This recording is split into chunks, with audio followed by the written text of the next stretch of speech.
Hello, and welcome to another video of Asraf Talks Football with a new type of show, new concept. I like to call this the Arsenal Jury. But before I explain how this is going to go, let me just quickly welcome my guests, two of which are new to the channel. So I'll start with the new ones first, who have never been here before. You've probably seen them in the comments before, definitely seen them in big channels. I'll start with the big celebrity in the house. Right, the guy who's growing week on week, month on month. He's still saying, I'm a small man, but he's actually massive now. Mr. Halftime Hooks. Sorry, I botched that intro. Is it just me or is he on mute? He's on the phone, I think. He's on the phone. I heard his phone go off. Yeah, fair. I thought he was on mute. I was like, yo. I don't know if he's on the phone. Is he no, he is, because he went like this. Fair. Okay. Yeah. I thought he's still talking to us because he's looking straight at the camera and everything. Cool. We'll go to the other new guest. Sorry. There he is. I'm here now. Look at this guy. Look at this guy all of a sudden. Why does your keep on blurring, bro? Why does your camera keep blurring? Like, it's my camera, innit? It's because I'm using my iPhone, and for some reason it's moving a bit crazy with the connection. So yeah, that's gonna happen. I'm trying to figure it out while we're midstream. So hopefully as the stream goes on, be fine. But first of all, just got to call out the fraudulence. I'm not famous. You know what I mean? I'm just some normal brother. You get it? And apparently I'm only allowed to come on the stream when I'm streaming with Saad, and I have to call out Ashraf for being a fraud because man's known me for time and never invites me to the channel because obviously I invited you for this one. I haven't had a panel before, by the way. This is the first time I'm having a panel. I see the Saad X Ash shows. I see them. Don't know you. That's on Saad's channel. Yeah. By the way, this guy is bullshitting because he's acting like this morning show isn't technically Hooks X Saad. So there you go. So don't do all of that because you know that I can't do morning shows without you. That's why I always ask you to join them, bro. So relax. Fraud. Yeah, you fraud. We've already done one. Even his camera doesn't agree with him. Yeah, wait. I'm gonna have to let me switch my camera because it's moving a bit crazy. We'll use this one. We'll use this one for now. Yeah, not bad. There you go. This is not bad. Yeah, so it reminds me of the OG days when we used to do Gona Lounge like a year ago. This is actually the camera I feel like he used to use back then. Yeah, and Saad doesn't like to do Guna Lounge at times where people have enough notice to jump on. He likes to last minute thumbs up if you can jump on. Doesn't even invite people. Okay, so you know what? Anyone is fine. You know what? Anyone is fine. Anyone is fine. I'm not gonna lie, Saad. That's true. He drops like a 5 minutes warning, guys. We're starting Guna Lounge in 5 minutes. Who can show up? Yeah, anyone will do. Anyone will do. Just need a name. Yeah, fraud. And people are not calling me out for fraud. You know what I mean, Mr. El Alhua, see man on Mo's channel, all them things. They want to talk to me, but nah, man. I'm the normal brother. You get it? You get it.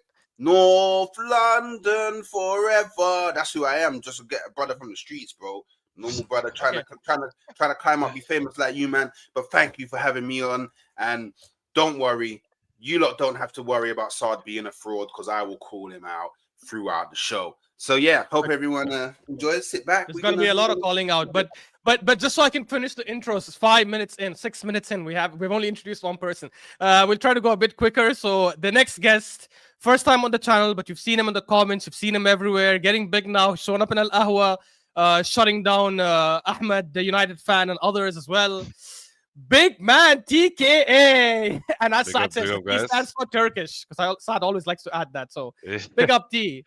Big up, guys. Big up, Ash. Thank you for having me. It's been it's an honor to be on your channel. Finally, you know what I'm saying? Just like Hooks, I was waiting for the invite, and now we finally got it.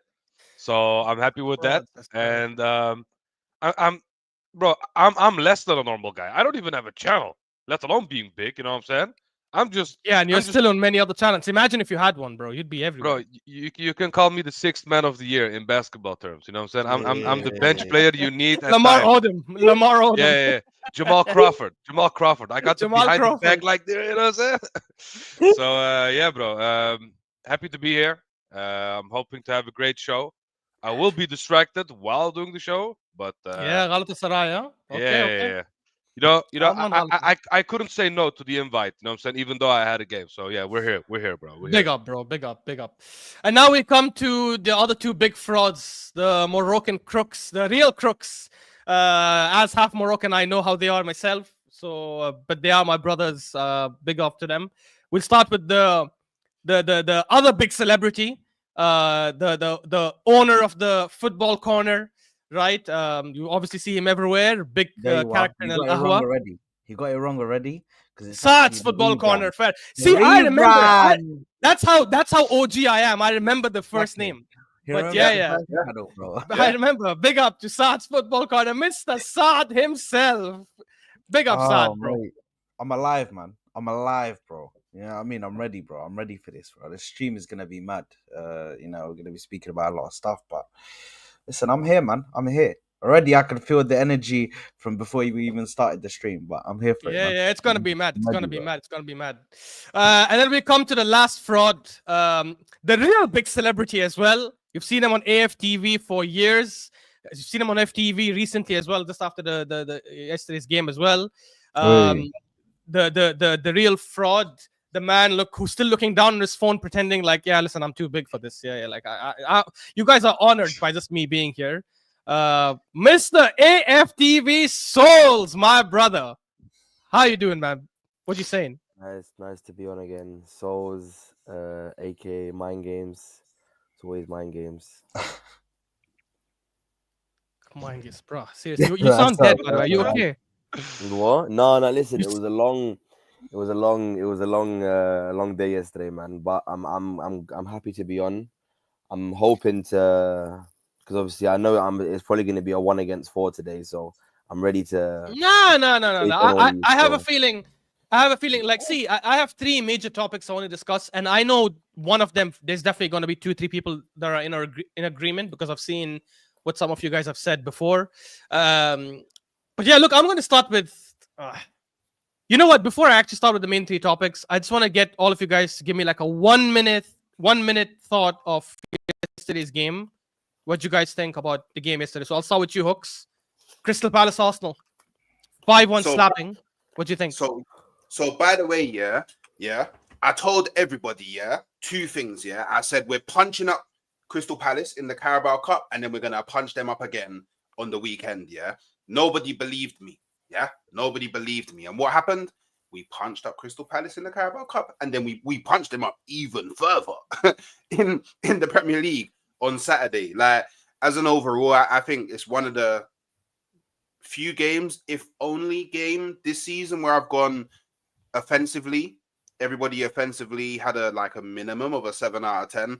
And the problem for me was probably our 2 centre-backs and our goalkeeper at times. You know, that's where a lot of the kind of mistakes and issues came from, and a slight drop. But then even when Saliba and Gabriel drop, they're still able to pull out a 5-1. So, you know, I think that shows a lot of good things about the club right now. I think it's peak about Saka in one breath, but then in the second breath, us being able to score 4 goals once Saka comes off shows that maybe the myth that we don't have squad depth is being dispelled, maybe.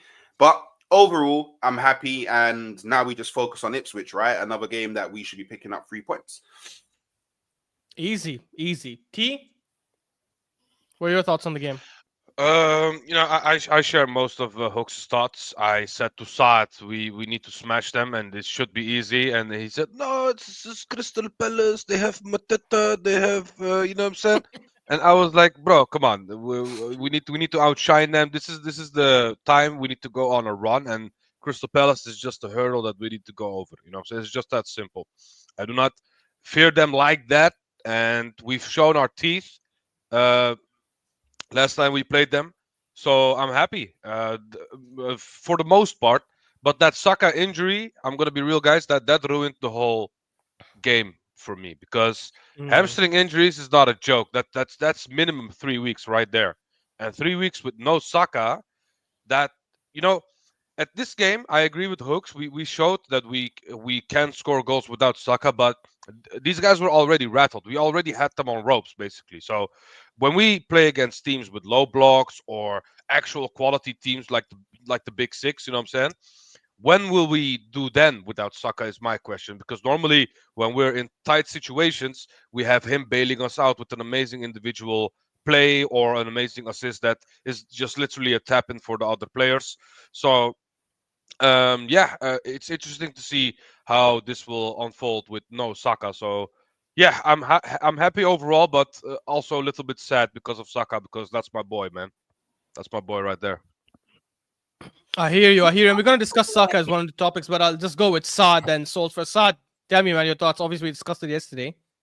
What would Yeah, you man. think now at the end of Listen, the game? brilliant game. Firstly, big up to T for trying to call me out there. I don't know why he's trying to call me out. He's acting like we didn't just fumble the bag to Everton the week before, but you know, what I mean, me expecting us to go to Crystal Palace away and just automatically blitz them is something that I should have thought, and I shouldn't have thought anything else. Like as if we ain't been dumpster juice for the last 2 games. But listen, we went out there, done the job. Havertz scored somehow, even though. Listen, I don't really think he did. I'm going to agree with you, Ash. I don't really think he did much in the midfield. But for him to get the goal is very good. For him to get the goal is great. Tally up his numbers and get them up a little bit. When it comes to other players, Mazraoui Skelly shining again. I think Trossard actually had an alright game. Martinelli on the right, I think he was okay. Still needs to get used to that position, and looks like he might be playing it a bit more now that Saka is obviously out. The Saka injury, I expected something like this to happen. To be honest, I'm ready for it. I already mentally prepared myself like a couple of months ago for when Saka drops and he's going to be out for a significant period of time. So I'm not as upset as everybody else. Well, actually, of course, I'm upset because I don't want him to be injured, but it's not hit me as hard as it is everyone else because I've already mentally prepared myself that the amount of games that we play this guy in, he's going to get injured eventually. You don't play that many bro, the guy yesterday was playing his 250th career game at 23, bro. Damn. 250th mad. career That game is for a club at 23, bro. Most people don't hit that until 25, 26, bro. That's crazy. It's nuts. So, yeah, man, listen, I'm just I'm looking forward to what we're gonna do now. The January transfer window is round the corner, which is a plus. But in regards to yesterday's game, I think a lot of players came on. They did very well. Calafiori actually came on and did very well. Yeah. Which we got a little cameo from him. Got a little cameo from Rice. Deckers, bro, what a guy, man. Declan Rice. Listen, man, I feel like from that small cameo. Don't you This dare. guy might be back. He might Don't be you back. Don't you dare. Don't you He dare. might be back. Don't you dare. What, can I not have my chance to speak? Did I interrupt you? Did I'm I saying, interrupt you?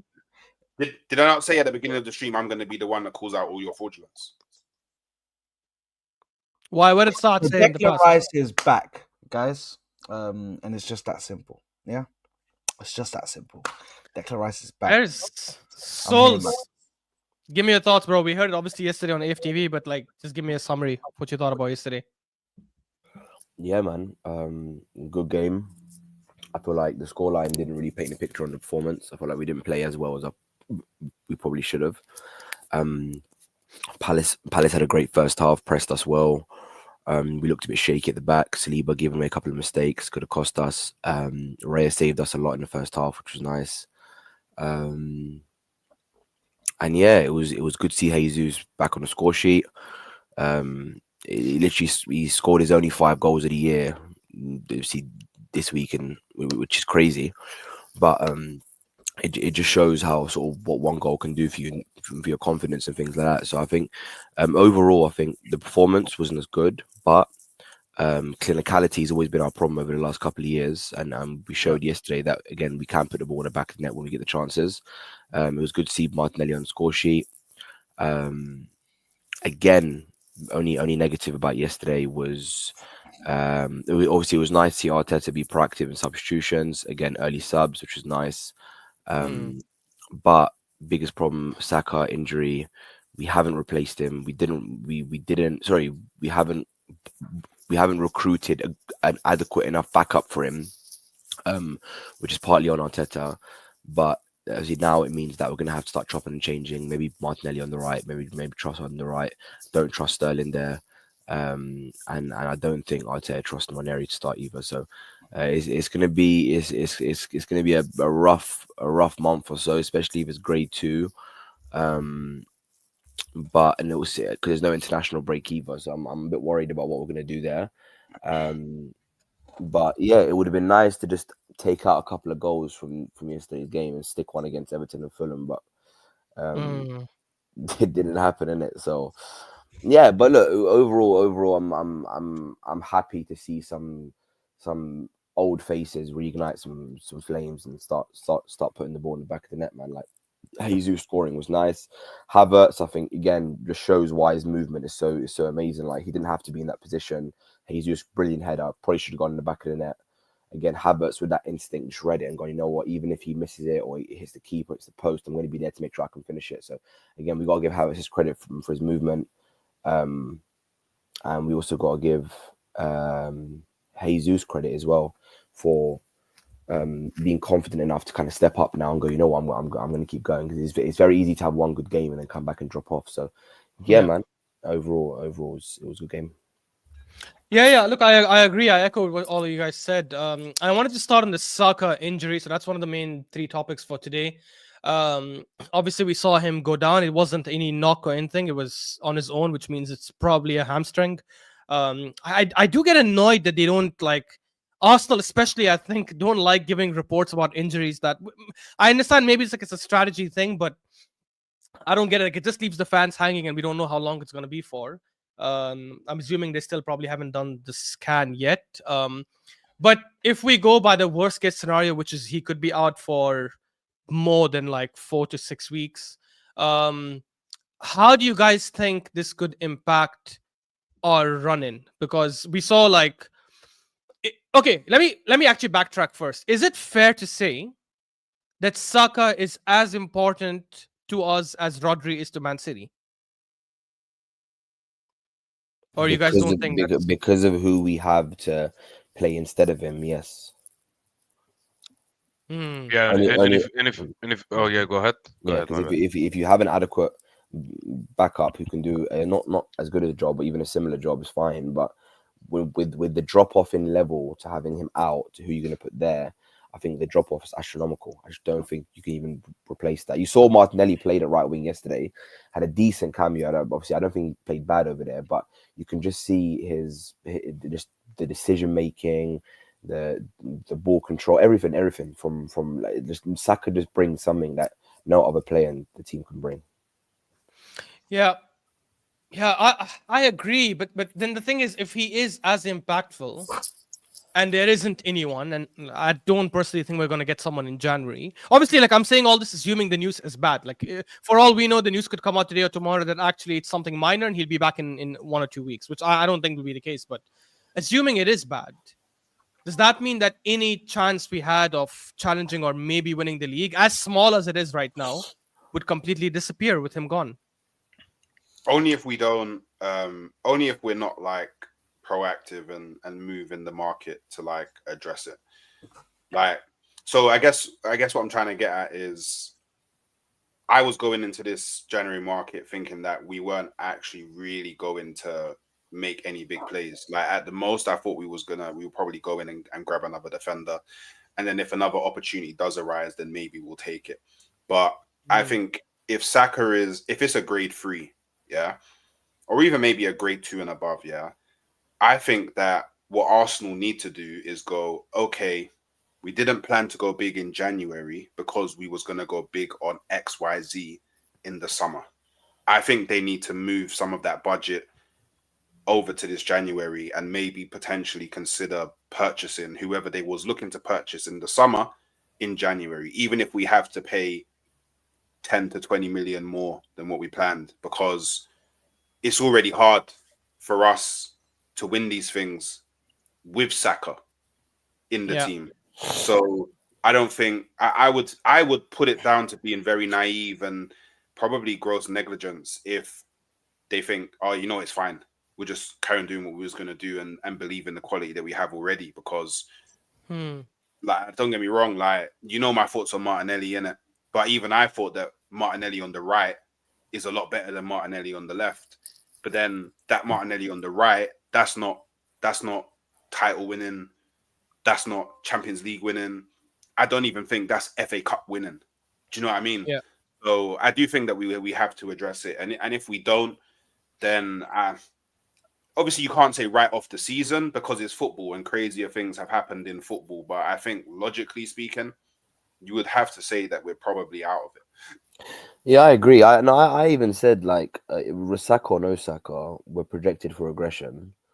That is what I've already put, because as I said, in terms of domestically in the league, for us to even get somewhere where we're even improved on last, you've got to hit 90 points, which I think even with Saka there, we're not hitting 90 points. So obviously it just means that if it goes bad, it's going to get worse than what it was before. But look, at the end of the day, we've had a couple of years of decent injuries, and it was never going to be like this every year. This is the first season now where Arteta has had loads of injuries in terms of different players. Cali's been injured, Timber, Gabriel has been Odegaard. out, Saka, Odegaard's been out, Partey's been out. We've had injuries everywhere, all around the field. Players chopping and changing. Arteta has never really been able to field a starting 11, which has been consistent. Which again is part of being a manager of a team. When that happens, though, this is the point that I'm making, which is very, very key. When you have a starting 11 that doesn't get injured, you have backup for making shit signings, because then your starting 11 just back you out every week.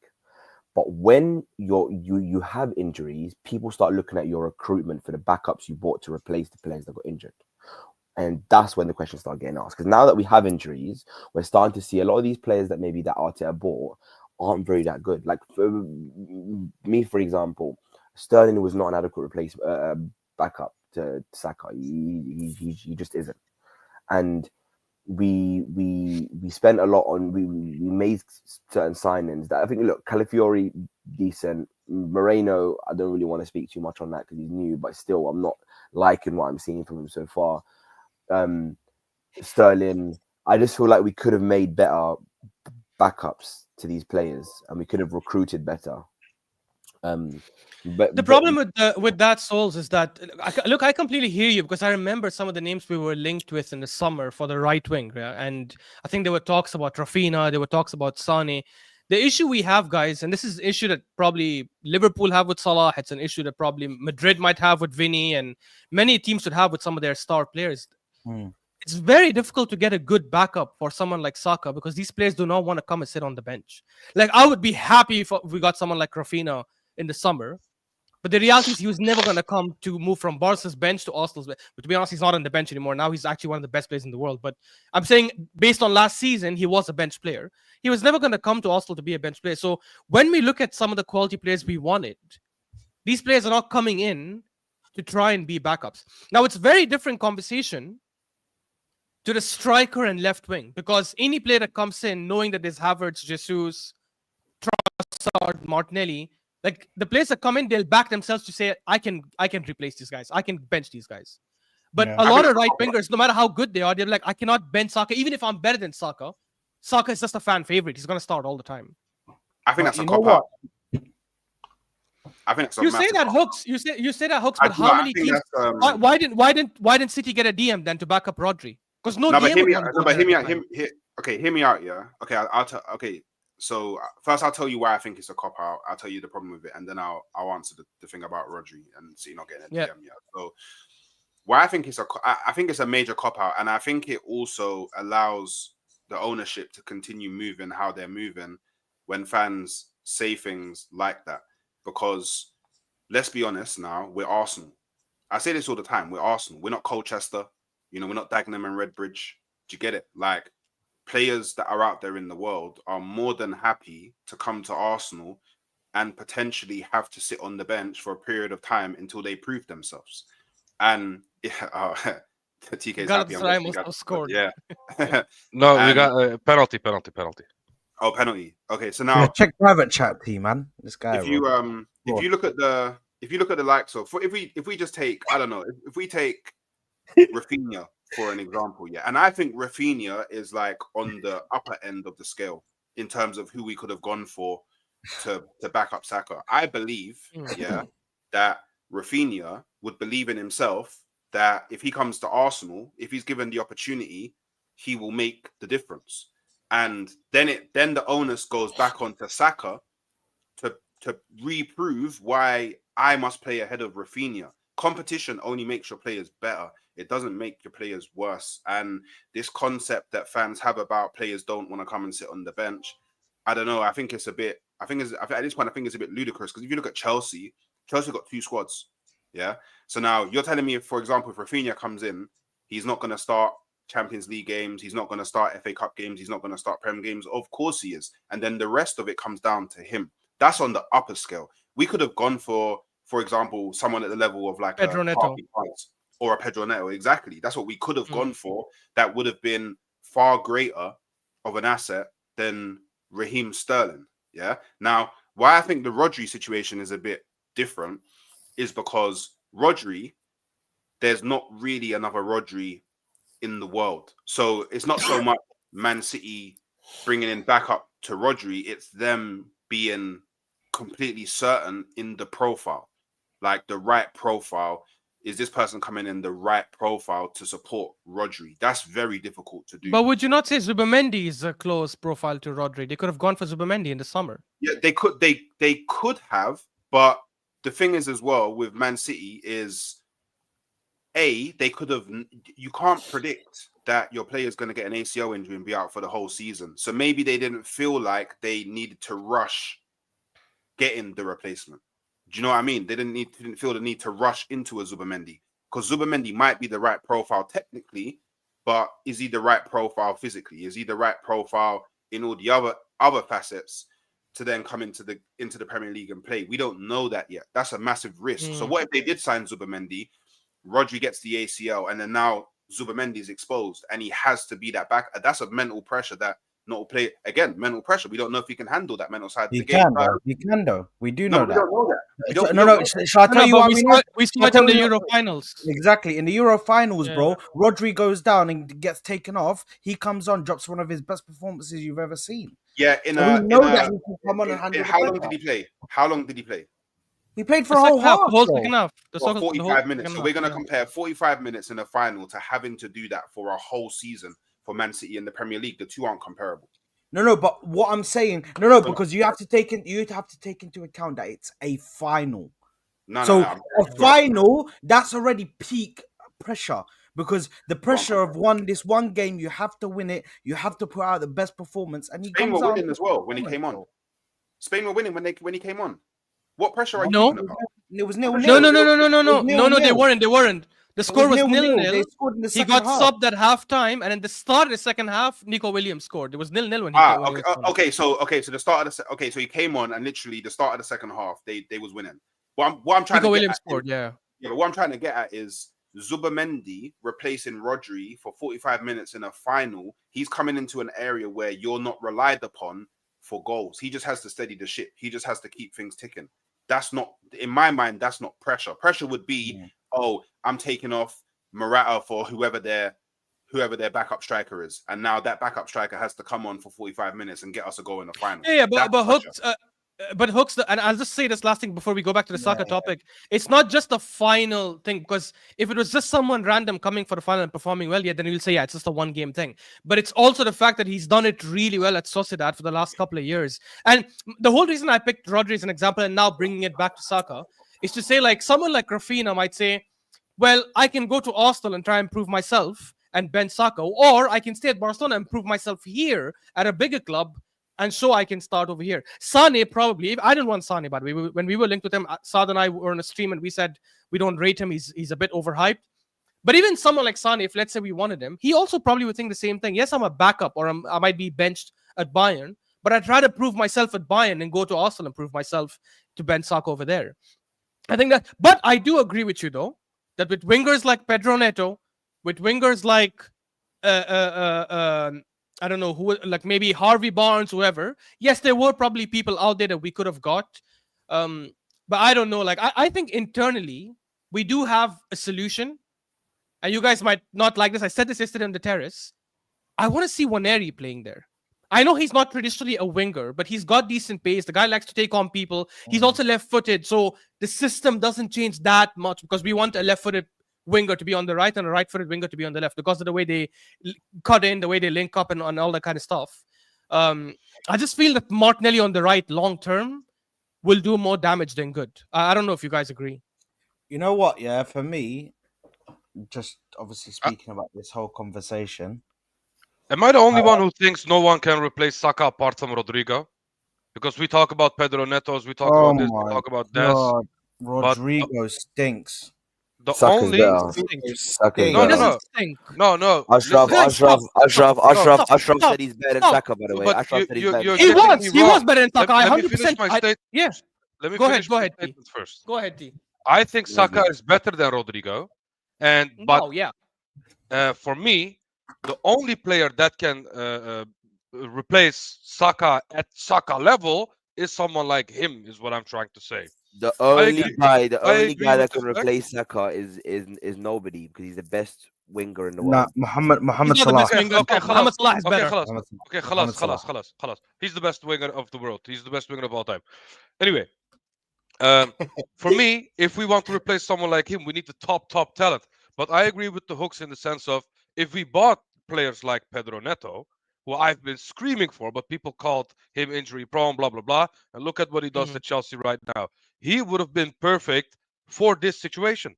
Even though he's not at Saka's level, he's not at Rodrygo's level, he's still a player who can fill both wings, can play some good football as well. And yeah, like you guys said, we bought Sterling and we didn't go ambitious and we didn't go for players like Pedro Neto. We didn't go for players like, um, yeah, like those kinds of players. Yes, we could have had easier substitutions in the sense of the lower players. But for me, this is gonna be a bigger miss than we think it is. I think because Saka, in my opinion, is not only our best player, he's one of the best players in the world right now, and also he is basically Real Madrid getting Vinicius Junior injured, bro. You cannot replace that guy like that. So for me, it's going to be a bigger problem than we think. I agree with Hooks when he says, okay, we could have brought the lower players as well. They could have been an easy substitution for him. But for me, replacing Saka will not be that easy, and we will miss him in these coming weeks, and it's going to be noticeable. That's all I'm Yeah. going to say. No, You know I. what I'm saying? Can I? agree. Yeah. Go on, bro. I just want to say something because I haven't even been able to get a word in Edgeway in this stream. Go ahead, you Saad. frauds. Hold that, you frauds. Go ahead. Go ahead. Listen, what I want to say, yeah, is that it's all up to Arteta now, bruv. You gave us the word. You said, and these man said, that they ain't gonna be getting no players in January unless there's an unexpected proposal that's put in front of them, an unexpected offer that they can just put into, or an unexpected deal, or a mad injury. The mad injury has happened, my brother. Now the ball is in your court. You have to show us what you're gonna do now. So they have to go and find a solution. They should have been preparing for stuff like this if it happens, bro.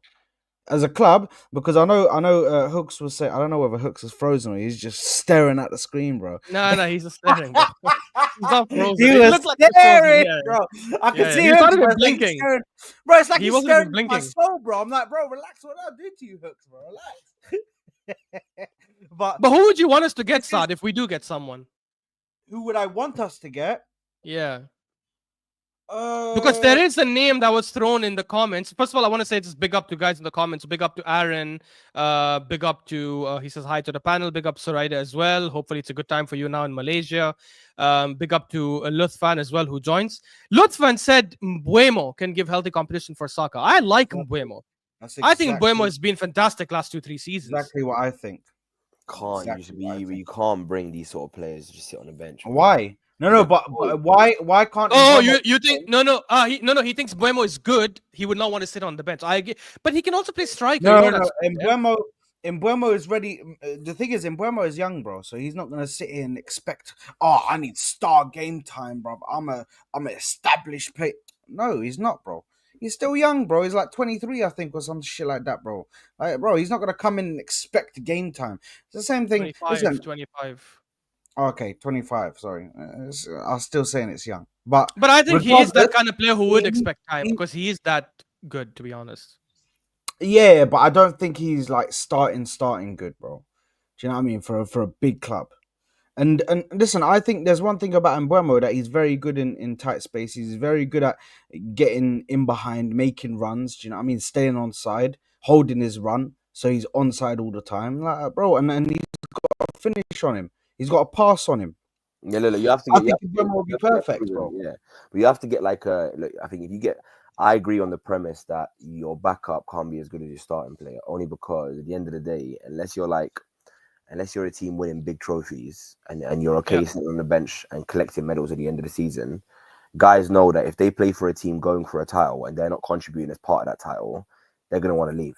We saw that with Smith Rowe. At the end of the day, Smith Rowe, he wanted to play because he didn't play. He loves Arsenal as well. He was like, you know what, I can't stay at Arsenal. Do you know what I mean? So you can't bring in players like Mbeumo, players like, I think you need to be a young. And you know what? I know you guys are gonna laugh here, but you know Reece Nelson, yeah, I know look, he was nowhere near. Nah. Stop it, man. No.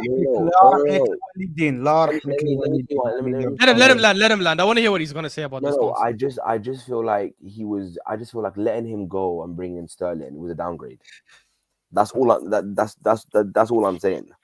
But that's hindsight now. Honestly, you couldn't tell that in the summer. Honestly, generally, if I asked all of you guys in the summer, Sterling or Reece Nelson, who's the better? But we're not saying it in the summer. I'm telling you now.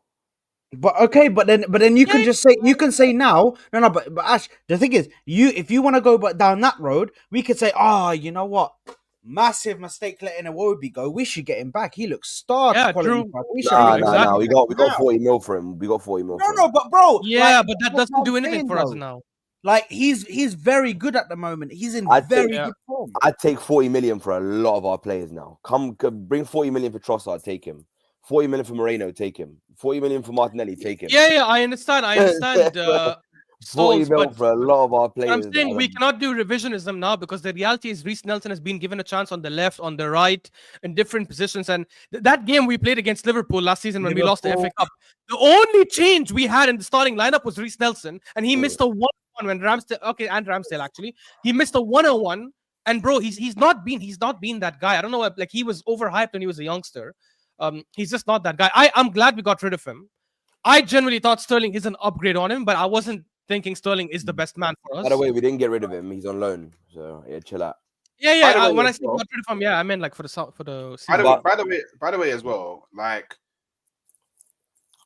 Saka's not hard to replace. By the way, I just want to throw that one out. Saka's not. See, because obviously you lot. I don't know. See, now this is what it comes down to. Like when you actually think about football, yeah, Saka's a winger, yeah. So literally, all you need is someone that can come in and provide you with GA. That's all you need. Yeah. You don't need like someone who does all the other things that Saka does because Saka does them. You just need someone that you can go, okay, when they're playing, they're gonna provide me with GA. Because wingers they're not involved in the game in this. It's not like, for example, Rodri. When you lose Rodri, you're losing your core. Like that's literally your core gone. But with a winger, it's like cool, just bring in someone that can create, bring in someone that can score, and literally you could literally go to any of the teams in the Premier League that are like maybe 10th and above and find the winger that could come in and create, come in and score. Look, you could a Semenyo. Is he as good as Saka? No, but is he going to come and create, score goals? 100%, yes, he will. And Mbeumo, is he Saka's level? No. Will he come in, score goals, create? Yeah, of course he will. Even if you look at someone of the level of Ismail Assar as well. Yeah, even an Ismail, or even even an Eze. I know he doesn't play on the right, but you can switch things around. Maybe put Martinelli there, dash him on the left. Do you know what I mean? Even someone like Kulusevski. The issue is with all these names you guys are naming though is that forget this first player thing. Do you know the issue is with all the names you guys are mentioning? You guys are only naming Premier League players, which by the way will never work in Jan or maybe even not even in the summer, because these teams now, because of the kind of money they have, they will not sell their players for less than 70, 80 million. So you could find yourself in bidding for like 80 million for freaking Semenyo when you know he's probably worth half of that, as good as he is. That's why Yeah, I think to fix that to fix that problem, you need to look at some of the other leagues like the Bundesliga, the Portuguese league, just to try and get someone not Fabio Vieira, but I mean someone physical, someone good, someone who can dribble, yeah, who can score, yeah. but who's not like no, a big name. No. But my problem with that is that Reece, I get what you're saying, bro. About wingers in general. Yes, there's a lot of them, so there's different options, right? So as I said, there's a lot of right wingers that I rate, and there's a lot of wingers in general that can play both sides now. You think of the Williams in Spain. You think there's a lot of players that are popping into my head that can come in and maybe do a madness. But I just think that Saka is just someone that has the experience of a player playing in his late 20s for a guy that's young. And I've watched a lot of wingers in world football, right? And what wingers do generally is they try a lot of things and they fail a lot of the time and they try different tricks and different skills. I just think Saka, his IQ in football, you very rarely see him lose the ball. You very rarely see him make a wrong decision. Yeah. He's so good at that's why he's the second the best winger in the world. Yeah. He's very good at reading the game. And he's not the second best in the world. It's not even about his GA. It's just about his off the ball work, his tracking, his man marking, his defensive work, his ability to come back. Every game I see him playing out right back and right winger, both sides of the game. I watch a lot of world club. I watch a lot of top wingers over the years. The Rashfords, when they were at their prime, scoring 30 goals, and even they weren't doing some of the things that Saka was doing off the ball.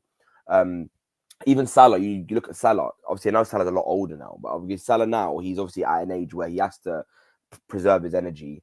He might not do much throughout the game. Gets one or two chances, scores them. Yes, he's a world-class player. But what Saka provides, I don't think you can easily replace that. And we've seen over the years, teams haven't been able to replace their players. We haven't even replaced. Think about it. Let's ask this question properly. Yeah, let's accept the premise that Pepe. We signed Nicolas Pepe. Who have we replaced Pepe with? Saka. No. Sterling. Yeah. No. But Pepe was actually replaced within the team from the academy. No. I'm not saying that. I'm saying we've let go of Pepe. Who our biggest replacement since Pepe was?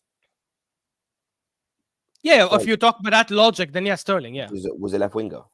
So he's not left wing. He's actually better on the right, to be honest. But anyway, no, he's better on the right, but he's both sides. No, he's shit. Yeah, I agree with that. But look, guys, I'm gonna move to the next topic. I think it will definitely impact us for sure. I do agree with Hyper, big up Hyper, who says, why are we moving like we can just buy any play in Jan? I agree, Hyper. I don't think we will. To be honest, even if we do get a backup for Saka in Jan, I think it'll be someone on loan, someone who's not that high profile, someone who's probably like there's one player 20s.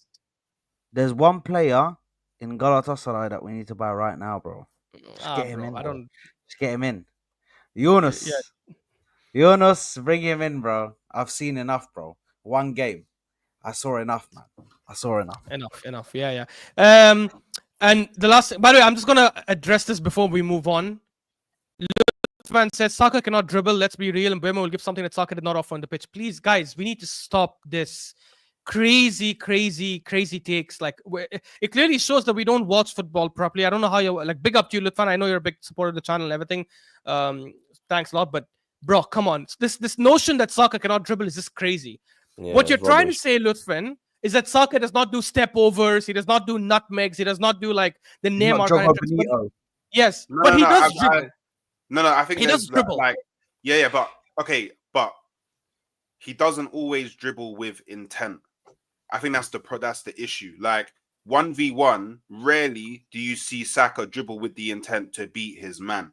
Like more often than not, like Saka's game plan, and I think this is instructional because there was a time when Saka was doing it. When Saka was given more freedom, we were seeing him dribble with intent. But due to tactical instruction or positional instruction from Arteta and the coaching staff, what you usually see Saka do is he gets the ball, he will run towards goal, and then either two things will happen. He will cut in onto his left foot and whip it in or shoot, or he will run to the byline, and then the decision for him is: do I whip it in with my right foot, or do I cut back in and then come back inside and then whip it in with my left? But very rarely will you see him directly run at his man with the intention of I'm going to get past him. Saka don't really do that. Like, and I'm not saying he's not capable of doing it. I'm just saying we don't see enough evidence of it. So of course, didn't he do it in another game? Didn't he do it I'm against sure. Liverpool? I know, but He got again, past like 4 or 5 players. Again, exceptions don't disprove. Yeah, No, of but I course, get what man. Hooks me. I get now that Hooks explains it, because in the beginning I was so against it. Now that he explains it, I understand what he does. He does Yeah, but- dribble, but I think he dribbles with the intention of putting a ball in, not necessarily dribbling with the Yeah. intention No, of I getting know it that, and but- putting himself in dangerous Yeah, positions. but to his score. dribbling style, look, he's one of the best players in the world in his dribbling style. His dribbling style is different, right? He's one of the only wingers that I see that uses that kind of style where he'll invite the pressure on, he'll body you because he's so strong, and then bend you over and then go.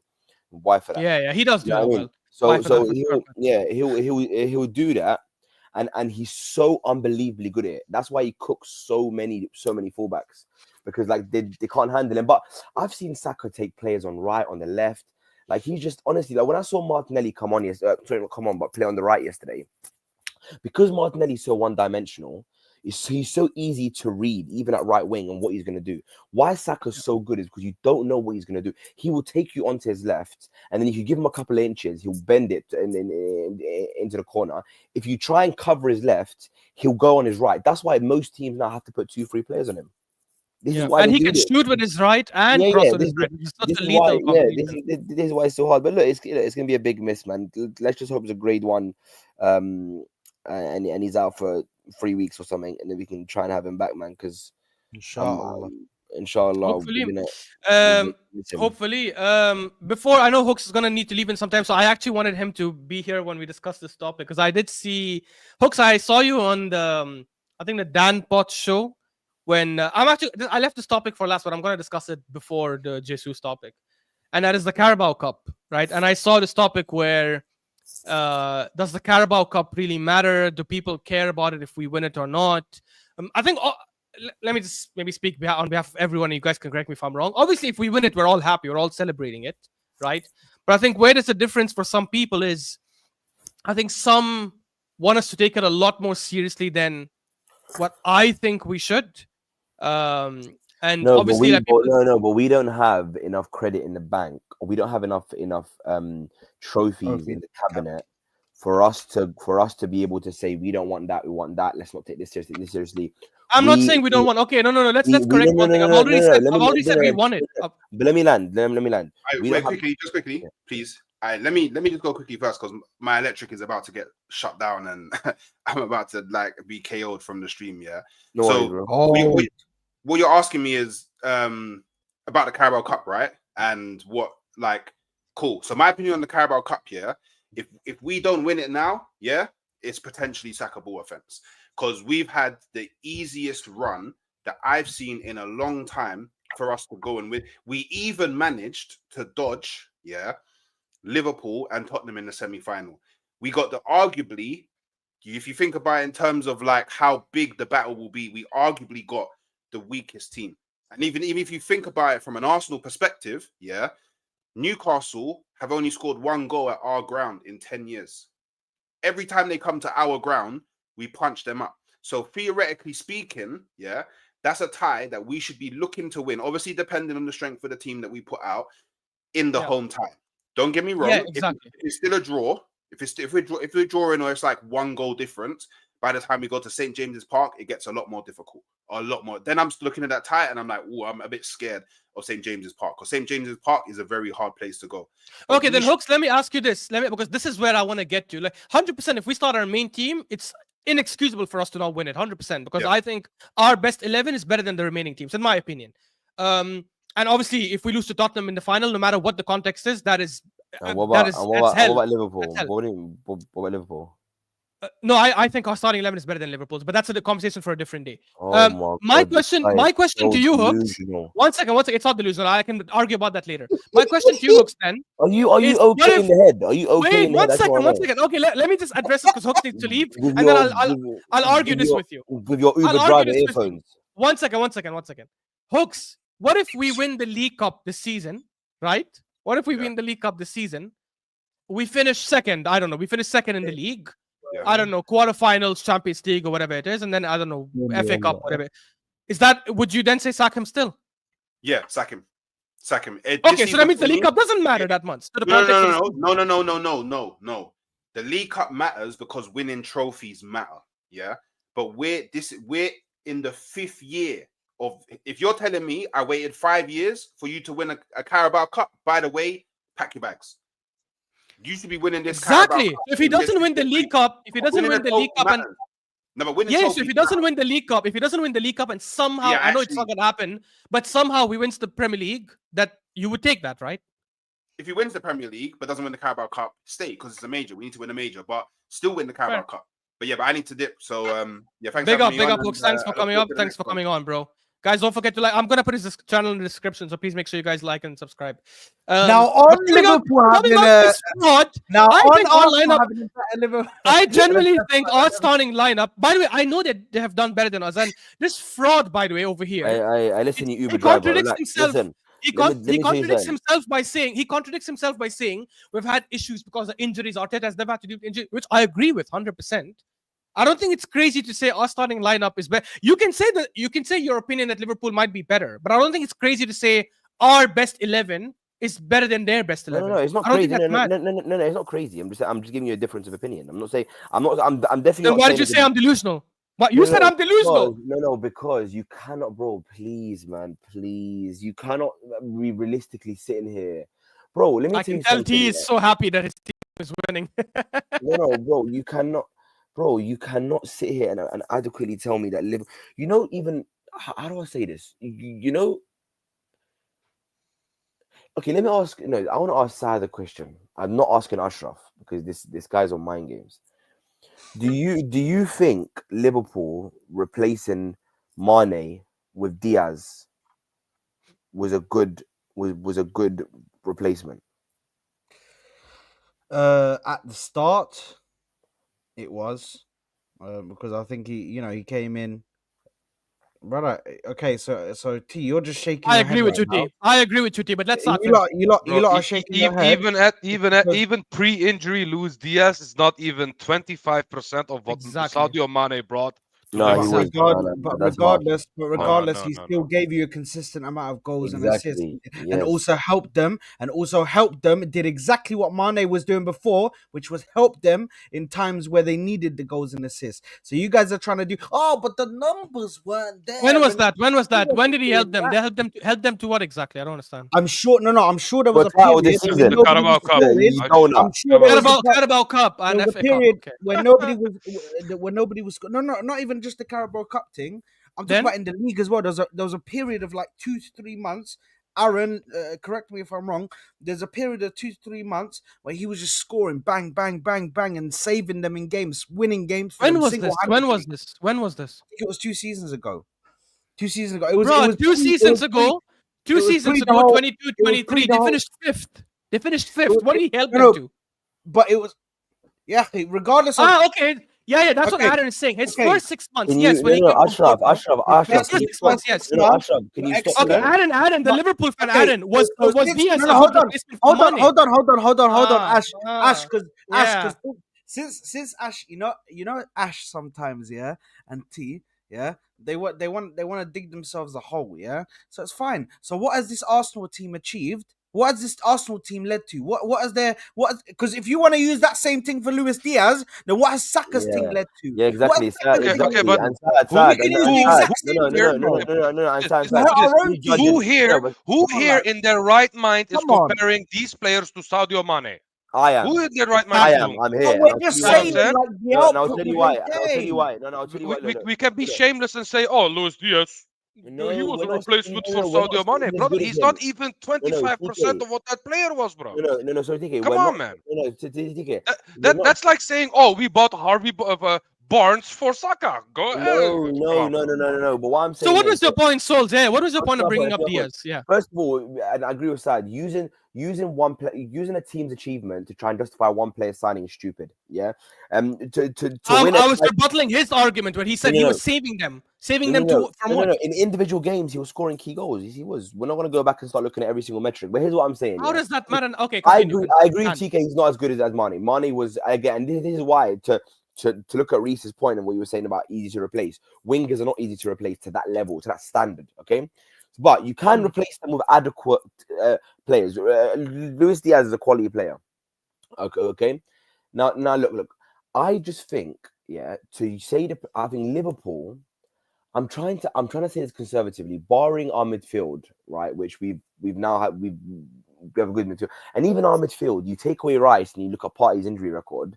Our midfield isn't that great, right? But anyway, we'll keep Rice there now because we signed him last season, and Partey's now having an extra run of form. Yeah, our team is not as good as Liverpool's. It's just that when their team is fully firing, the team is fully fit.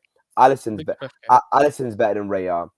Trent is better than any of our right backs. Then Ben White for sure. He is. Yeah. Yeah. Then Ben White. Saliba's better than Konate. Yes, Saliba's better than Konate. But anyway, I don't look at centre backs individually. I look at them in partnerships. And okay, partnerships are fair enough. Partnerships, Saliba and Gabriel are better. No, I would say they're on the same level. Fair. And left back. I think Konate and Van Dijk, when they're as a partnership, are amazing. They're overlooked, but they're incredible when they're both fit. Okay, obviously Konate had a bad injury record, but cool when they're both fit. Many would say their partnership is probably better. But again, continue, Souls. Midfield. Anyway, the midfield, I think that's their weak point. That's Liverpool's weak point. So let's move on from that. And the attack. You think Saka is better than Salah, which I don't agree with, but let's. Correct. So that's oh my god. Yeah, he's alluded that way. He thinks Saka is better than Salah. I'm not. So when you come to the striker, he rates Havertz. He rates Havertz more than Jota. No. I just don't play FIFA. That's why I rate Saka. Okay. So what's your combined line? The starting three.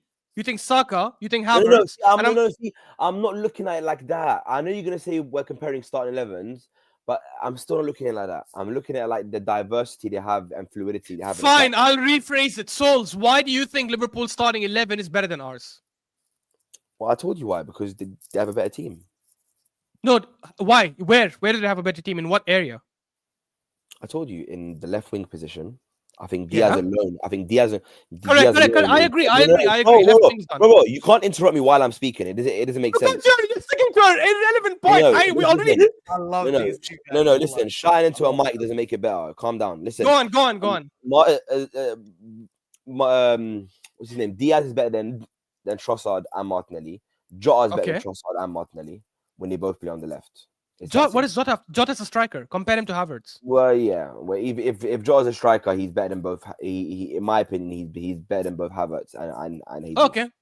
Done. Okay. Yeah, Gakpo, you can put him where you want. Nunes, put him where you want. Again, you cannot even argue the point that their attackers, that their attacking line is so much better than Arsenal. It's unbelievable. Their defense, their defense is on the same level. No, I'm going to finish my argument this way. The defense, including keeper, in my opinion, you can chop and change. Both quality defenses. Nice. The midfield, in my opinion, our midfield isn't that much better to warrant a bit that big of a difference, but their attack is miles ahead of us. And all Ashraf's going to say now is, Mr. Opta Uber Ashraf, why have we scored more goals than them? No. Scored more goals because the goals also come from the defense, from the midfield. I've said it for you. I understand. No.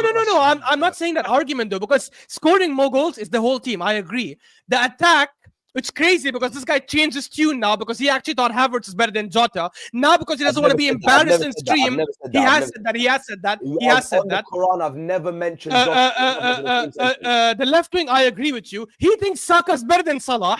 So that means the difference. That means the difference in attack is not that. They're definitely better in my opinion. Bro, I need an explanation. I'm sorry. Let me summarize it quick. I need no.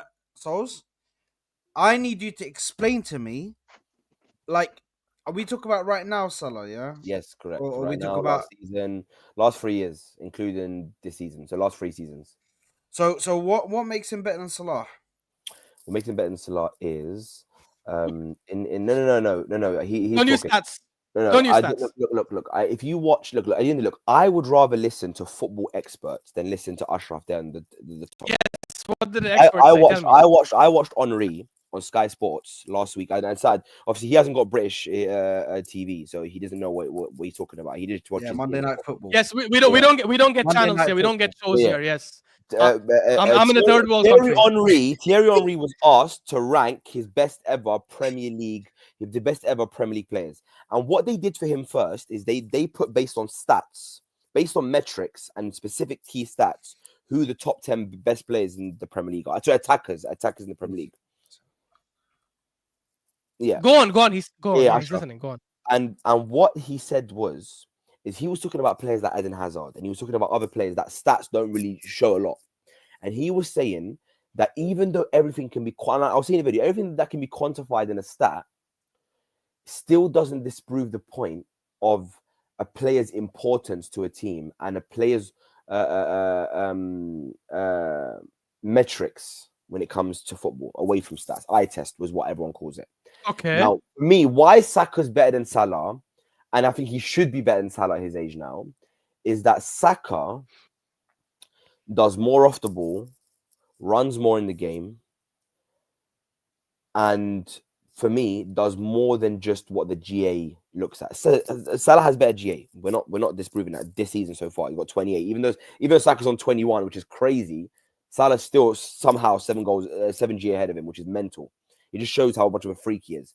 But in my opinion, if you ask me right now who I'd rather have Saka. He's younger, he works harder, he does more off the ball, tracks back more, has a better heat map, links up with his players better, more important to our team. Better heat map. He does have a better heat map. Look how much he runs in the game, bro. He tracks back a lot. Yeah, but Salah. They're wingers. They're wingers. I've seen Salah. No, you're saying wingers. I've seen Salah honestly go missing for an entire game. Even the game against Arsenal. And then Comes back clutch. The game against Arsenal for 65 minutes. I swear to God, you wouldn't even know he was on the pitch. That's how shit he was. The same with Saka. Saka scored that goal. Anything after that, by the way. And then Gabriel went off, one over the top ball through from Trent. Salah's through and scores. Okay, he's the same thing. One over the top ball to Saka. He's through and he scores. Bro, you just asked me the question. I'm answering to you directly. He does more off the ball. He's got a better heat map. He runs more in the game. He defends more for our team, tracks back more, works. By that logic, is Saka better than Vinny Jr.? Because Vinny Jr. doesn't track back for the team. He doesn't do any off-the-ball work. Mbappe as well doesn't do any off-the-ball work. Doesn't track back for the team, right? The GNA is better, which is consistent. But you said not to. Yeah, why is Vinny better than Saka then? He doesn't track off the ball. He doesn't do any defensive work. Can I ask you a question? If we're comparing two players, why are you bringing up other players for? Because I'm trying to show you your argument is baseless. You're trying to use an argument. No. So instead of arguing the exact points that I mentioned as to why, you're bringing up Vinny Jr. as to why. I'll tell you why. Because when I'm comparing Salah and Saka as wingers, the main thing I look at is what are they doing in terms of goal contribution? What are they doing in terms of chance creation? Which Saka does well, by the way. I'll give you credit there. And that's an argument you could have used. But instead you could have said Saka creates more big chances, Saka gives more through balls, all that kind of stuff. You used arguments that are irrelevant for wingers, which is Saka defends better. Saka defends better. Martinelli defends better than any winger I've seen. Does that make him better than Luis Diaz or some of the other left wingers? Because of how fullbacks are in the modern day, and this is where your football knowledge is maybe subpar. But because of how the football... From my football knowledge is thrice yours. Wallahi, on my life, I think it's thrice yours. You think you're STK. You're not STK, please. No, I don't think I'm in it. I think I'm Ashraf. That's it. I think I'm Ashraf. Go apply. The guy who says Salah, Saka's better than Salah, says I think I'm STK. Go apply for a job at BN Sports. Anyway, listen is what I'm saying. I would be good for that job, to be honest. Football will always be an English sport. You're not English. Let me tell you something. I thought you're not English either. And now you're British. I'm British. I'm British. That's true. He was like, I'm Spanish, Moroccan. That's my ethnicity. It's my ethnicity. They're two different points. Go on, Mr. British. I'm Dutch. Does that count? I'm Dutch. Does that count? We have Marco from Boston at least. You know what I'm saying? They have won more trophies than you guys know, like the Dutch teams, I think. Anyway, this is my premise. Because of how fullbacks are in the modern day and how attacking they are and how much they defensively lack, you need wingers that are able to do both now.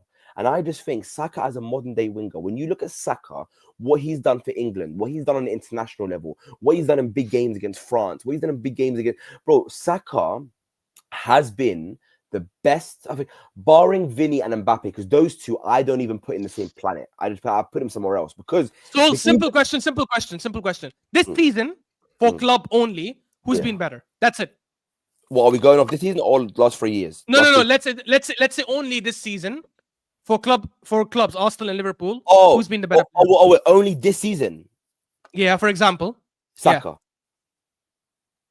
Guys, do you see how deluded this person is? How am I deluded?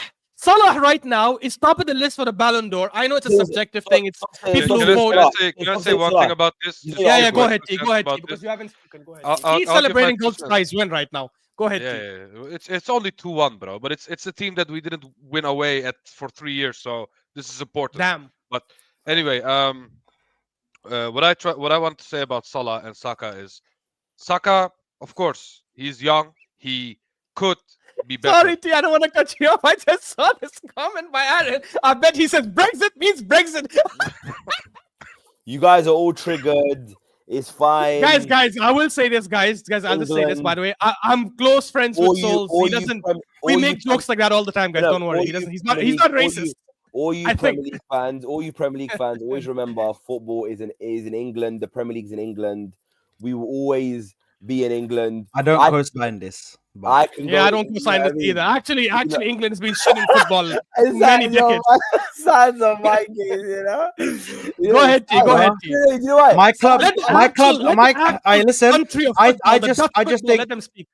I just think that my club would not be as big as it is without international fans. That's true. No, and we love international fans, of course. I mean, for a country that created football, English supporters don't support English as much as other clubs in the other countries that I've seen. You know what I'm saying? No, I love international fans, by the way. I love it. Most England supporters are like, I care more about Arsenal than I do about England, bro. If you talk to a Turkish guy say, hey, Turkey or your specific club, everyone will say Turkey. Country. Everyone 100%. Yeah. 100%. But it's only England, I think, where that happens. I haven't seen it in other countries. I could be wrong. But I haven't seen it in other countries. Netherlands as well. In the Netherlands as well. They say, bro, it's a dream to see the World Cup in this country, let alone the Champions League, because we've seen Champions Leagues, but we don't care.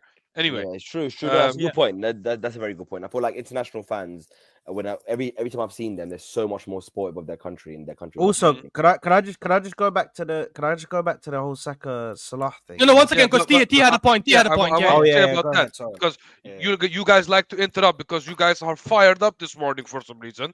It's a Sunday. Relax. You know what I'm saying? Just watch Galtazaray's and watch Galtazaray's and watch some good football. Okay, you can finally watch some good football. So anyway, Saka, of course, anyone with his talent, with his trajectory, can be one of the greats in the Prem when it comes to the winger position. When people say, oh, he doesn't have flair, he doesn't have this, you are stupid because you never watched Ryan Giggs in your life, okay? Watch Ryan Giggs, watch a proper footballer, watch a proper winger, okay? And then come back to us. So anyway, people who are the aesthetics merchants and all of those, blah, blah, blah, that whole conversation, in my opinion, is overrated. You don't have to be a flashy guy to be a proper winger, in my opinion.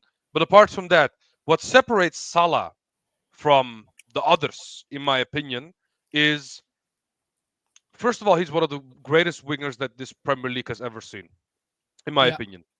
And that's not a coincidence. Salah can have a heat map of completely blank and one dot at one specific place, and he could still have one goal and one assist just like that. You know what I'm saying? And not only a goal or assist, a winning goal or assist, a match-winning goal or assist. This guy is a difference maker in a next level. This guy is not a normal winger. This guy is a difference maker who helped them win the Champions League, who helped them win the Premier League properly. You know what I'm saying? This guy is not a joke. This guy is one of the greats, and he can create something out of nothing. I feel like Saka is slowly getting to that point where he can have bad games and still get GA. But Salah has been doing this consistently. He is top at the Ballon d'Or list for a reason.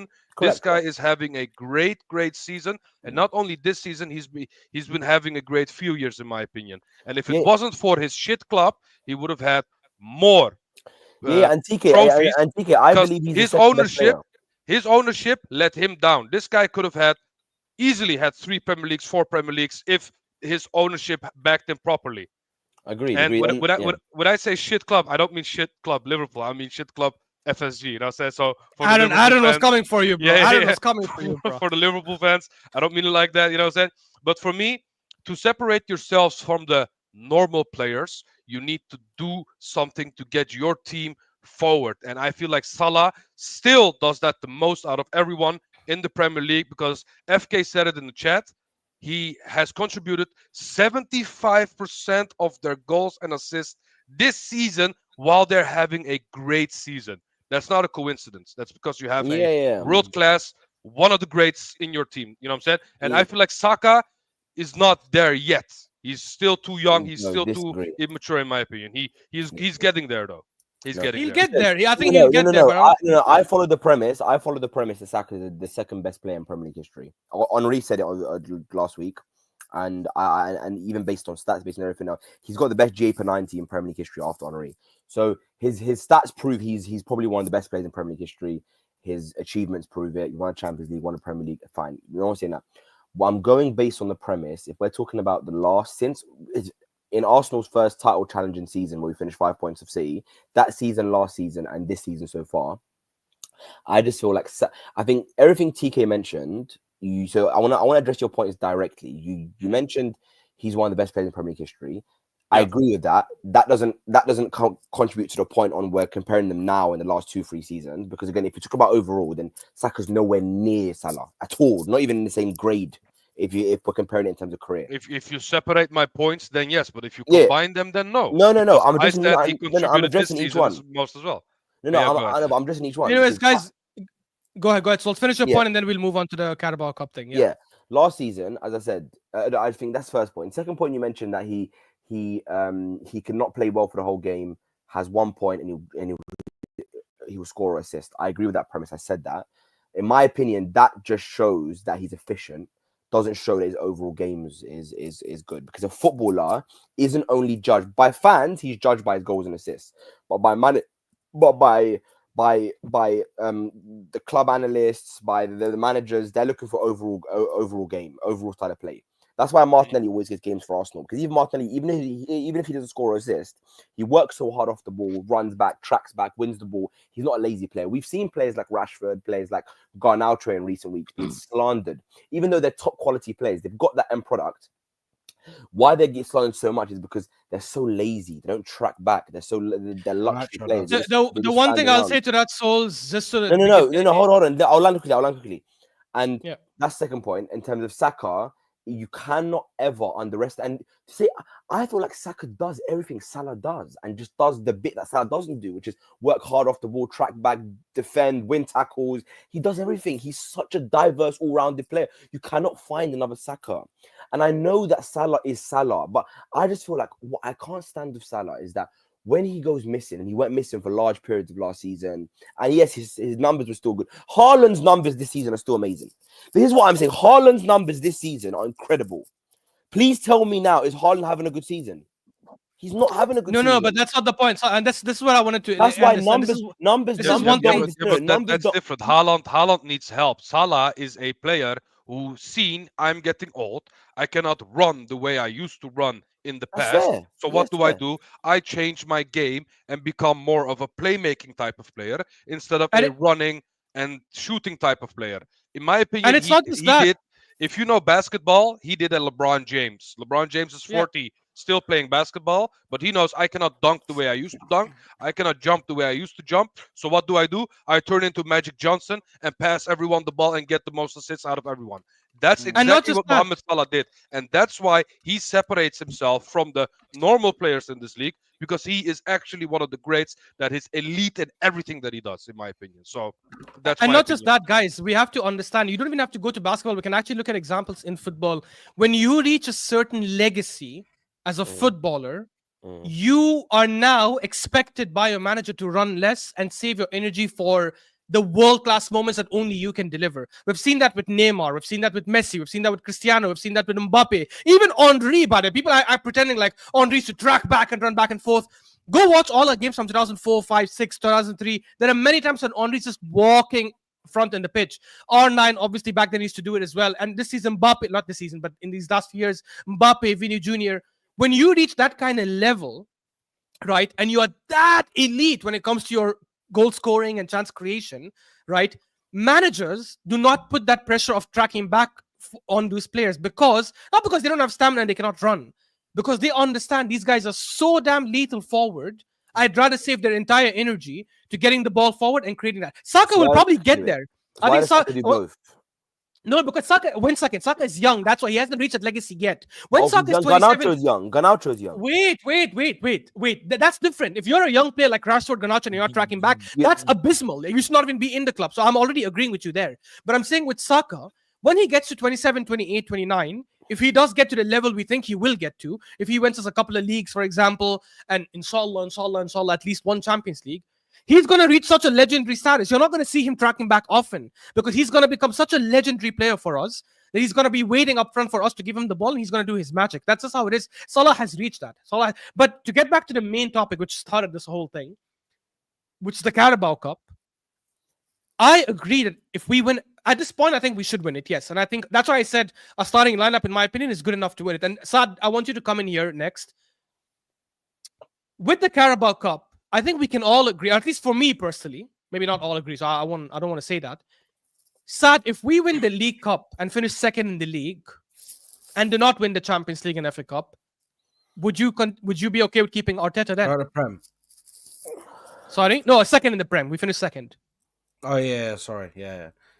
No, I'd not be okay with keeping Arteta. No. That means the League Cup only matters in the sense that let's win a trophy, but it doesn't matter in the grand scheme of things. In the sense of it matters in the sense of us trying to win a trophy, but it doesn't matter in the sense of giving Arteta more time. Do you know what I mean? It doesn't matter in the sense of allowing Arteta to stay in his job because I think we've waited too long for a major now. This is his third year. This is when he should have been there or thereabouts winning it. Do you know what I mean? But no, I'm saying third year in regards to challenging with this team. Third year with his team. We're not gonna comment about the 2 years when this guy was building the squad and everything. Yeah. We're gonna speak about the He's still building it. He just signed Rise. Rise's first season was last season. Yeah, but he had the fundamentals there anyway. Do you know what I'm saying? He had the fundamentals. He had the back line. He had the he had the midfield to a certain degree. And that's the attack. So I'm not gonna sit here and give him too many excuses, bro. I can't.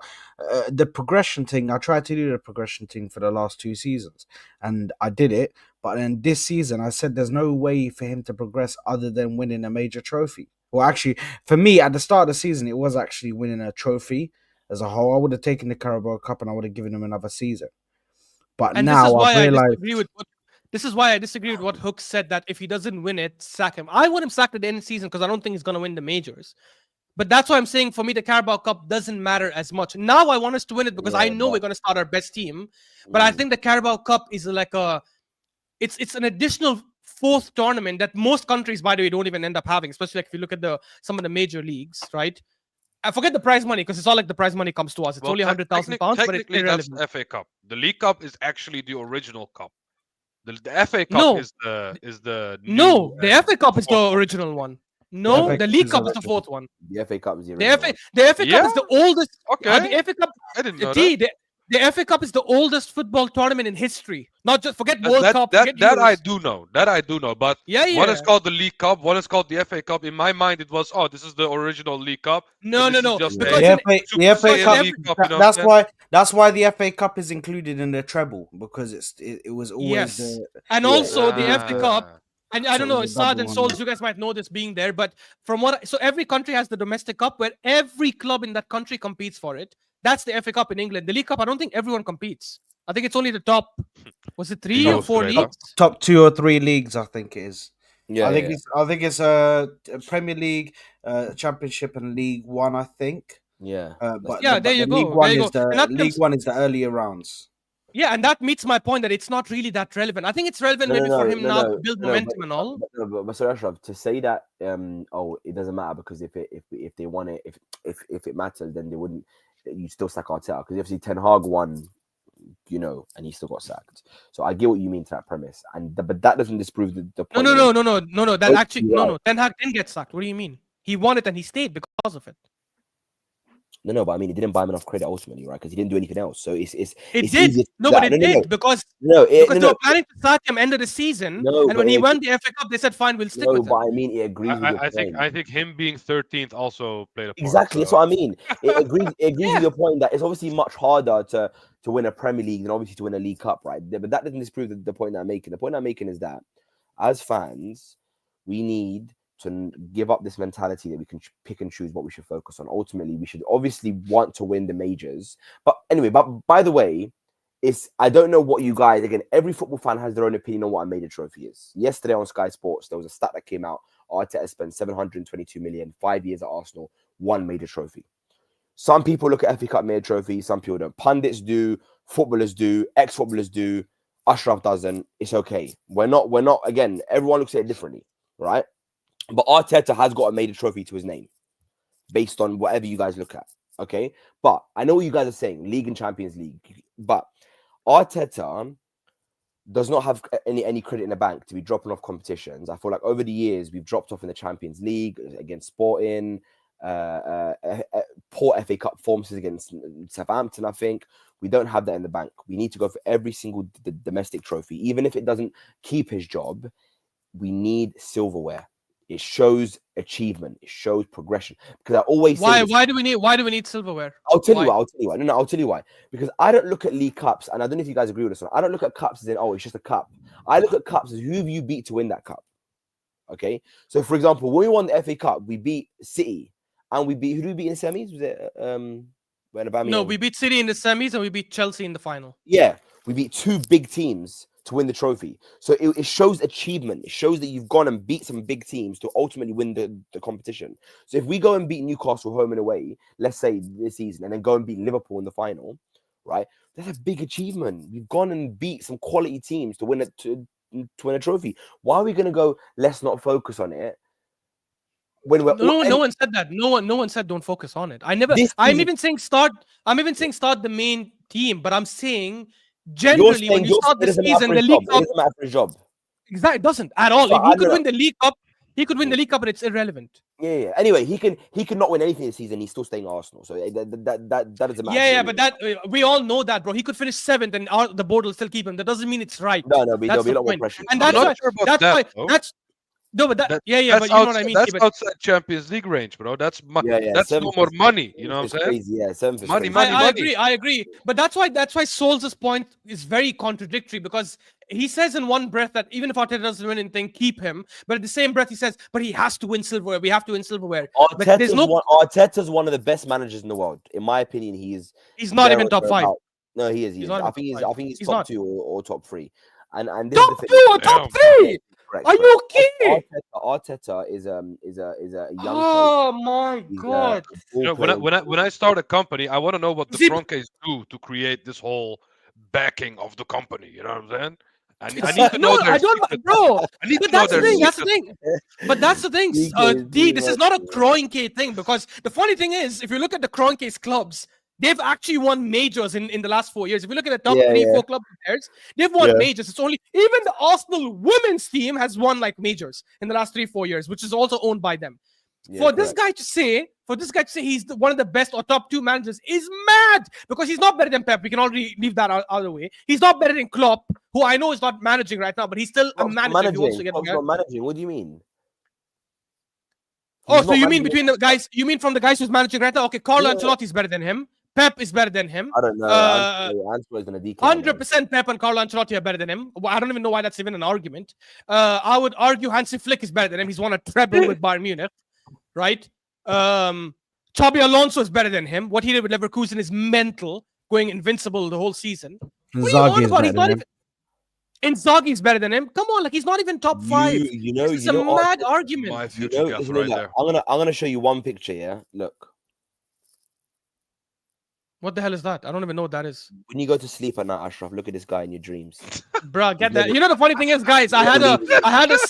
the funny He's thing is never I had a leaving. signed He's signed never autograph from leaving. Arteta. Bro, never his leaving. wife is gonna say, He's Habibi, never what is this? leaving. What is- He's No, never it's not true. leaving.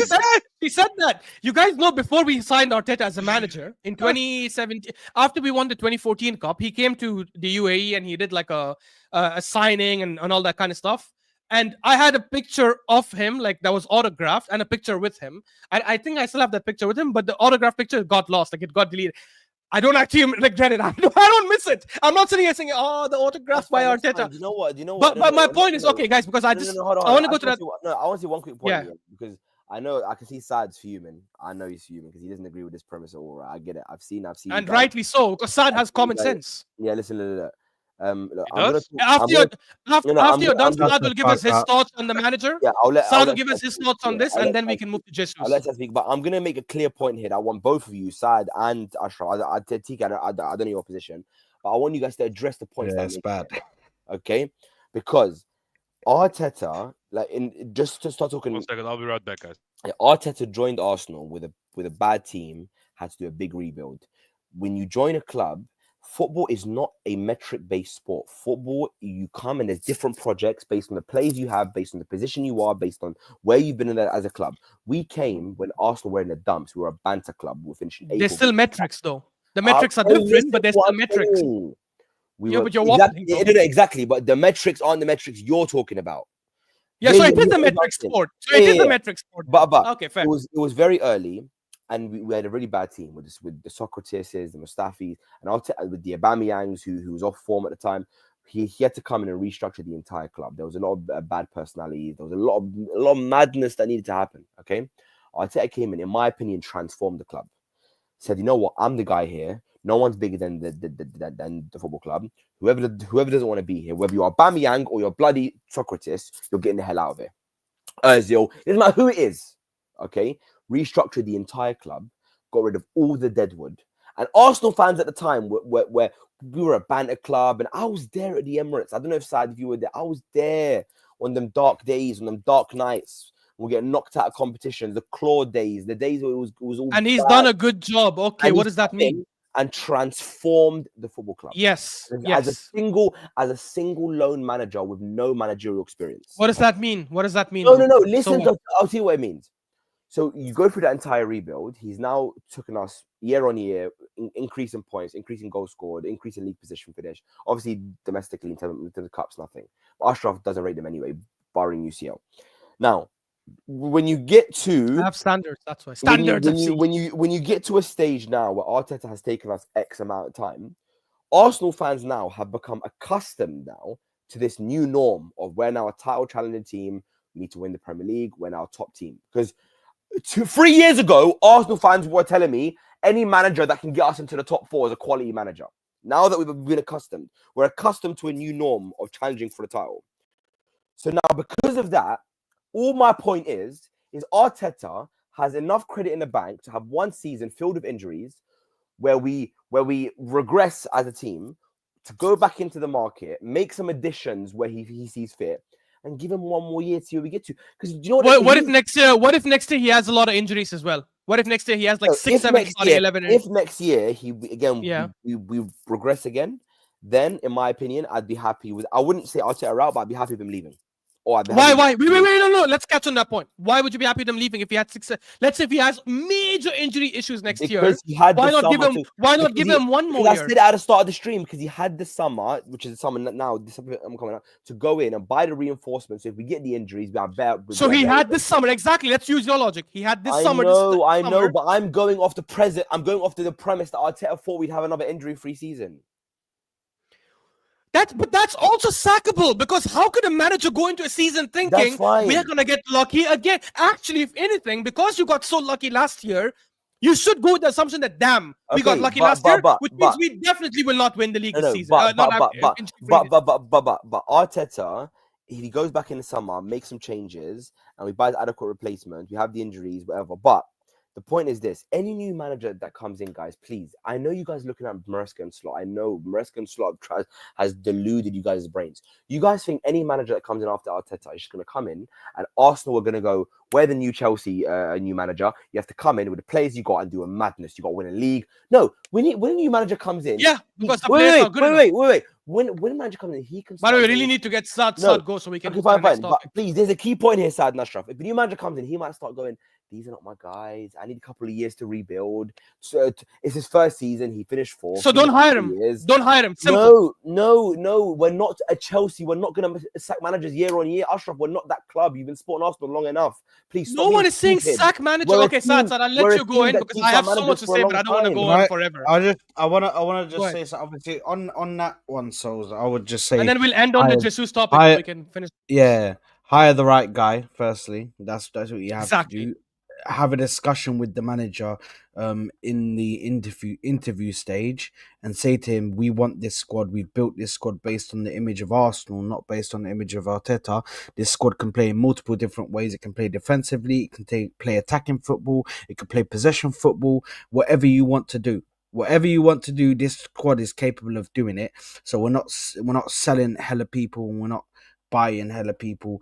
You know what I mean? We're gonna buy like maybe 1, 2, 3 players that are key players that you think will improve the team, but we're not selling majors. Do you know what I mean? We're not selling major people. In regards to the whole Arteta needs time and he deserves Wallahi, Souls is the funniest guy ever, bro.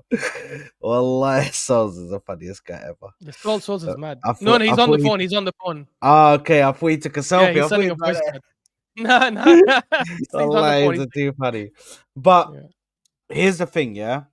The reason why I can't sit here and say, oh, you know what? Arteta deserves a season where he got injuries and all of that is because they know for a fact, yeah, that, okay, the injuries in the defense were bad, yeah, this season. We've had a lot of injuries in the defense. But regardless, we should be able to still handle that because the injuries haven't been like season-ending injuries. They haven't been long-term injuries. These players have missed maybe 3-4 games as a whole. So we can't sit here and be like, oh my God, he's been slashed by injuries for nearly half the season. Do you know what I mean? It's something crazy like what City have with Rodri. Do you know what I mean? Like it's not something like that. Now, in regards to the credit in the bank only comes from winning trophies. If in this time that we had been challenging, we'd been picking up the odd League Cup or the FA Cup here and there, then we'd say, you know what? This manager at least shown he can win trophies. Let's give him another season.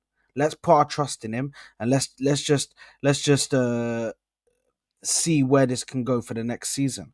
Yeah, but he hasn't even been winning the League Cups or the FA Cups. And on top of that, the times that we lost the league is because of his stupid mistakes. So that's another thing. And listen, for me, it's just simple, man. You win a major this season. If you don't, then khalas, salamu alaikum, and we go to the next guy. It doesn't have to, this is the thing. A lot of people think that if we sack a manager, oh my God, we're going to go down the Chelsea route. We're going to start sacking managers left, right, and centre. It's going to be a new guy every 6 months. But it's not. You just have to get a new guy, but the new guy can be... we could have a manager that is a long-term replacement. We could have a long-term replacement for Mikel Arteta. It doesn't have to be a short-term. Oh my God, get Jose Mourinho in, let him win a couple of trophies, and he's out of it and leaves us in the mud. Like, bro, that's not going to happen. Do you know what I mean? We've got a good core of players. We've got a good spine in that team that you can bring in players, and they can the manager can show them the way to the Premier League title. I think that's the problem. The Premier League title. No, I think a lot of people are emotionally attached to employees of the club, which is crazy. To Arteta, I think a lot of people are but not just Arteta, but even players. But Saad, honestly, Saad, speaking as someone who's watched Arsenal for years, if a manager comes in tomorrow, do you really think he's going to be told by the board in terms of his targets that he needs to go and win a league the following season? I think at this point in time, he's going to be told that you need to get the best out of this team in order to get them to win trophies now. But Maybe not the league, but to win trophies because this team has already shown. But this team. Hold on. But this team as a whole, you can get managers that have had a winning pedigree in regards to league titles, in regards to winning trophies constantly and consistently. So there's no harm in it. There's no harm in having that conversation. We can't sit ourselves in a situation where we're stuck and we're believing because they've set it up in a way where you have to sit there and just accept what's happening, but you can't accept what's happening. As Arsenal fans, we're always the ones that just want to put our head in the sand and just think, you know what? Everything will be better. Everything will get better. Everything will be good. This and that. I'm just like, bro, come on, man. Oh, my bad. I'm not muted. No, but Well, look, guys. With that, look. Yeah, go on. Yeah. Look, I just want to move into the last point. Yeah, go on. Yeah, go ahead. No. I was just gonna say I understand Saad's point. I do. I get it. I swear to God, I also want to see us challenge, but I just know that usually when you chop and change, at the end of the day, I get it. This works if you're a team, if you're a club that chop and changes managers with an owner with high standards that goes, you know what, you have this amount of time, you have a good squad, you have to go and win this. But we're not that. But club. Liverpool have done it this season. I know. See, something again. He's so brainwashed by Saad and Maresca. This is what's in his head. This was in your head. It's not Maresca. Okay. I'll give you another example. I'll give you another example. Conte took over Chelsea. Conte took over Chelsea and won the league in his first season. Before you guys go on a whole discussion again, okay? I feel like I'm the trophy guy, and I haven't said anything about this. For me, you're a trophy guy. Because I'm the trophy guy. I will say one. I will say one small thing about this. Okay, it doesn't matter who you are. It doesn't matter where you're from. It doesn't matter if you're black or white. Okay, you need to win trophies at Arsenal, and I am not gonna downgrade myself. I am not gonna limit myself because of a specific manager. If Arteta brings us an FA Cup and a Carabao Cup after 5 years, that's good for our trophy cabinet, but for him specifically, it's not good enough. Okay. So who's won what? Who's won what then? No. Sorry, Tika. Sorry, I'm so sorry to challenge you guys, but you're a trophy guy and you're an Arsenal fan. So what have you seen your team win? Go on. When have we ever been a trophy team? I've seen my team win a few leagues. When was the last time we won the Premier League? 2004. 2004. Mm-hmm. And you're so what? What does that have to do with anything, though? I really want to change the topic. Do I need to lower my expectations because of that, or do I need to keep my expectations high still and look for the best of the best? Because I am not keeping a specific guy just for comfort. We're not Everton. For, you know what I'm saying? I'm not doing that kind of stuff, bro. This is what I don't like about a Carabao Cup. For me, a Carabao Cup and an FA Cup should be standard, should be normal for us. That should be something that our club should win once every few years. Yes, if you win a league, it's a great achievement.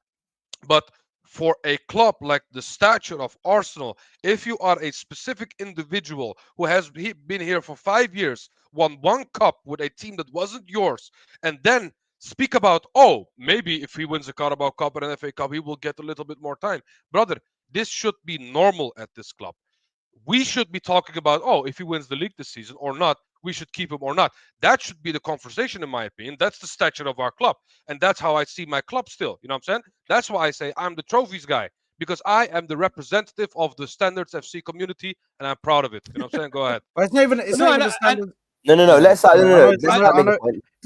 because I want to start the last topic, guys. I was asking on shit free kick. I was just gonna say, like, guys, we have seen examples in the past of teams like Chelsea when they sacked whoever they sacked, Scolari. I think they got Carlo Ancelotti. He won a double in his first season. They sacked Mourinho. They got Conte, who won the league in his first season. Man City, when they sacked Mark Hughes and they got Mancini, he won the FA Cup in his first season, the league in his second season. You're not that team. When they sacked, wait.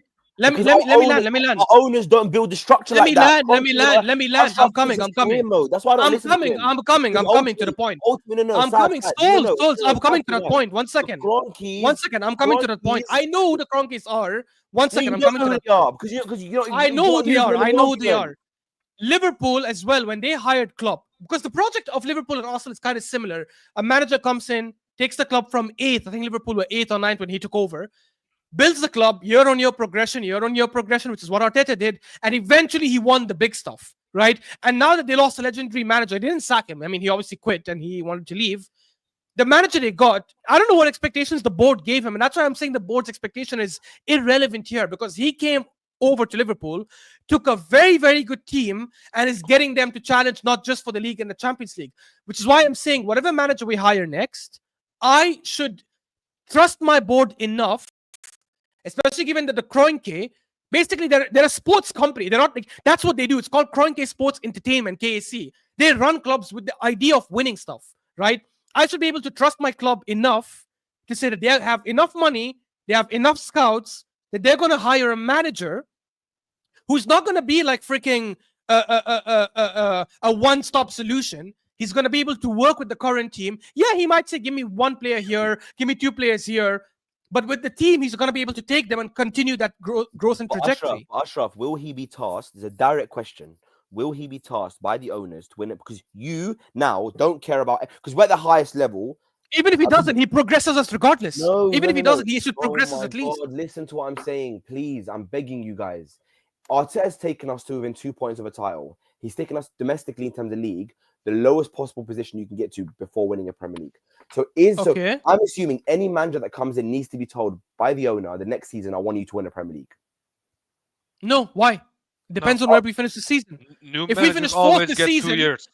There we go. And not just that. Now we're bringing you guys. Not just that. No. Wait. Not just that. If we finish second we give season, Arteta 5, winning nothing. Exactly. But you not just that, G. But you can't get him. If we get a manager, but you can't give him 5 to come in, transform the club, his style of play, his people, his set piece coach, everything. The club is now which is why we were patient. So then then remove. No, we're patient, but I've seen. Do you know my heart? Do you know my anxiety has been changed by Arteta? He solved my anxiety. I went from every week watching us lose to be damaged. Most weeks now, I'm actually happy being an Arsenal fan. That's an emotional attachment. That's literally an emotional attachment. That's not emotional. You're describing an emotional attachment. Everyone's got emotional attachment to their club. It's a stupid point. Yes, which is fair. But when you make a decision to sack or not, what if I tell you? Not be emotional. But what if I tell you that the team that gave you anxiety won more trophies than the team that we have currently right now? Trophies that are not important to anyone else in the stream. Every trophy. I didn't say the FA Cup is not important. I didn't say the FA Cup is not important, by the way. Every trophy is important. When you measure a club compared to another club, you measure every trophy, not only the Premier Leagues. That's bullshit. That's not true, bro. Look, anyways, guys, if United passes us with FA Cups, I will be mad personally. I do not want that because they only have one cup left to surpass us, bro. Yeah, that's because they equalized. I think they're one behind us, no? They're one behind us. They're one behind. My bad. Yeah, so they're level. They're level if they win. I would love to keep that record. I would not. For sure, 100%. And United get that record off of us.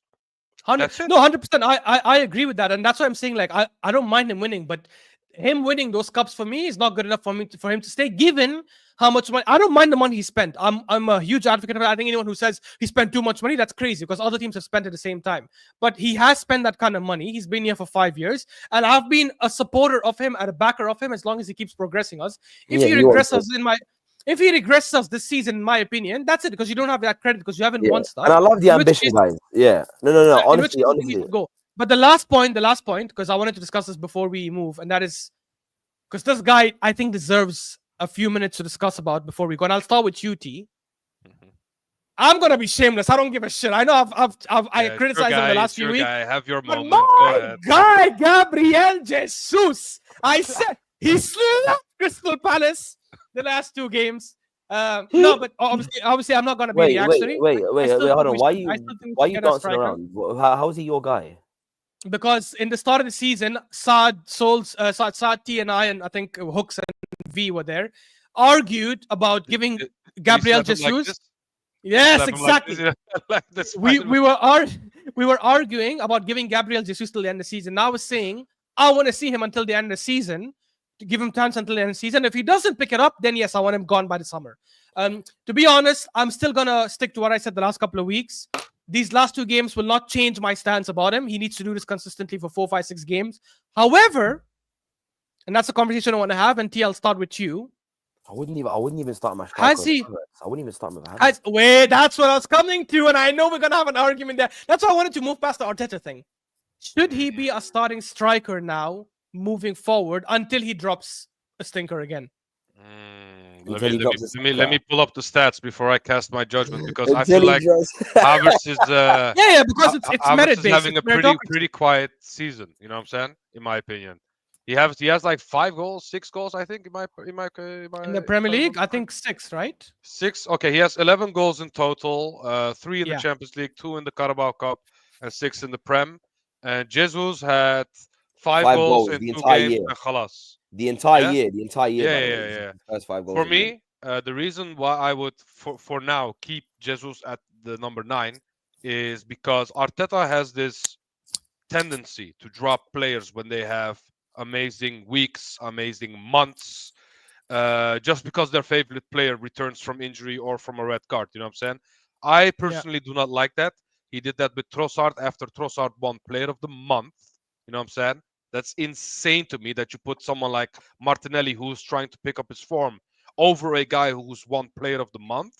And Jesus had a hat trick against them in the Carabao Cup, and people were like, "Okay, halas, go, bring back Havertz." You know what I'm saying? People like Saad, and I said, "No, give God, Jesus." Saad.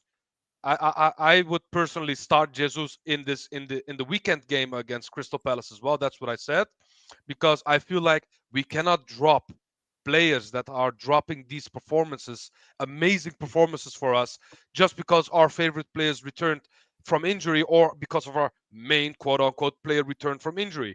Brother, Havertz is not Thierry Henry. He's not the guy that we cannot replace no matter what. No, this guy, in my opinion, is a squad player that can be replaced by anyone. And if another guy in the squad who is in better form than him, I feel like that guy deserves the place over Havertz. But that's just me. I am not player FC. I am not. Oh, I have my favorites. In my opinion, if you look at the overall picture of the 2 players, for me, Jesus is overall a better player. Yeah, I feel like he's a better footballer. He's a better. He could play wing as well. In my opinion, for me, Jesus is just a better player. Jesus has just been unfortunate with his injuries, with you know what I'm saying, with his form dropping because of his injuries, because that knee injury, bro, it was the same injury coming back, back to back. It's just, it comes annoying for the player as well, not just for us, but also for the player. For that guy to come back in an amazing form like this, and then to drop him like it never happened, for me, that's just unacceptable. I would never in my life, I could never in my life do that, especially not for a guy who's like Kai Havertz, when, in my opinion, Jesus has better link-up play, and that's the whole thing that we credit Havertz for. Oh, his link-up play is amazing. The way he's in the middle, it connects not. Saka and blah, blah, blah. That's the thing Yeah. that people praise him for. But in my opinion, Jesus does that better. So if we have an informed Jesus, I would much rather have Jesus over Havertz. But like you said, Ashraf, inconsistency, that's the biggest issue that we have, not only with Jesus, but also with players like Martinelli. You know what I'm saying? If these guys, also Martinelli, because Martinelli had an amazing cameo when he came in for Saka, when he played right wing. I feel like he did all of the basics. Just go, run past the line, cross the ball like a proper winger. You know what I'm saying? Really basic, but it was still enough for Jesus to score these goals. You know what I'm saying? So, in my opinion, at the end of the day, consistency is key. And if Jesus can keep this up for the next 3-4 games, 5 games, then then Havertz need to fight for his place. It's just that simple. In this team, we should not have, okay, this is your position, khalas. No. In this team, we should have people who fight for their position, like Havertz, like Jesus. You know what I'm saying? That's why I do not like that we don't have any replacement for Saka. That's why I don't like that we don't have any replacement for Odegaard as well, because we don't have anyone that can challenge them. And now we do have something who can challenge Havertz. Yeah, keep that guy in until Havertz, until he proves us otherwise. That's what I'm trying to say. So yeah, Jesus, I'm happy for him. I like him as a player, but he's just been such in a downwards trajectory. I was like, bro, this guy's done. Just sell him and khalas. You know what I'm saying? But if he keeps this up and he doesn't get injured, I think we have vintage Gabriel Jesus back, and I hope it Hopefully. continues. So, and vintage Gabriel Jesus is, in my opinion, much better than Havertz. is. So 100%. Easy. that's Easy. that's my Easy. opinion. That's not even a debate. Yeah. Saad, I wanted to come to you next on this. So I'm assuming now you fraud, you would have probably changed your mind and wanted Jesus to start now moving forward until obviously his form drops, because it is a meritocracy, right? We don't have a world-class striker, which means whoever starts has to be the one in form. If that is your opinion, if it's not, let me know. But if it is your opinion, what do you think about what some people have been saying about starting Havertz in the 8? Well, listen, I do think that he should start now, Jesus. I think the man in form should be starting. It makes perfect sense for the man in form. 1-0 Bournemouth against United, by the way. Alhamdulillah. Who scored? Right. Dean Houston. United 14th, Huh? by the way, or something like that. It doesn't matter who scored. No, I'm just kidding. United 14th. See, this is. I'm trying to They are. look. Keep note to this, Saad and Ashraf. Yeah, this is what happens when look. This is how Oh, bad. shut up! Their This is how manager bad comes it is. after the team. He's is gonna out. say. Not- He's gonna say. He's Ignore gonna him, say. ignore This him, is ignore what him. happens Don't go when back. you change the.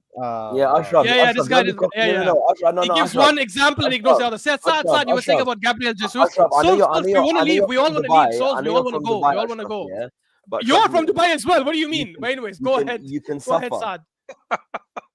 Go ahead, Saad. I know you drink Allah Fiji knows. water every day, okay? But some of us have Wallahi, tap it's water. You know what I'm saying? Exactly, TK. Thank you. He thinks he's so used to success. We just have to be a good team. I have It's bad. T's from Netherlands. By the way, I think Netherlands is the developed country. It's even bigger than Dubai, but he's saying that's like the manager as well, so it has nothing to do with the country.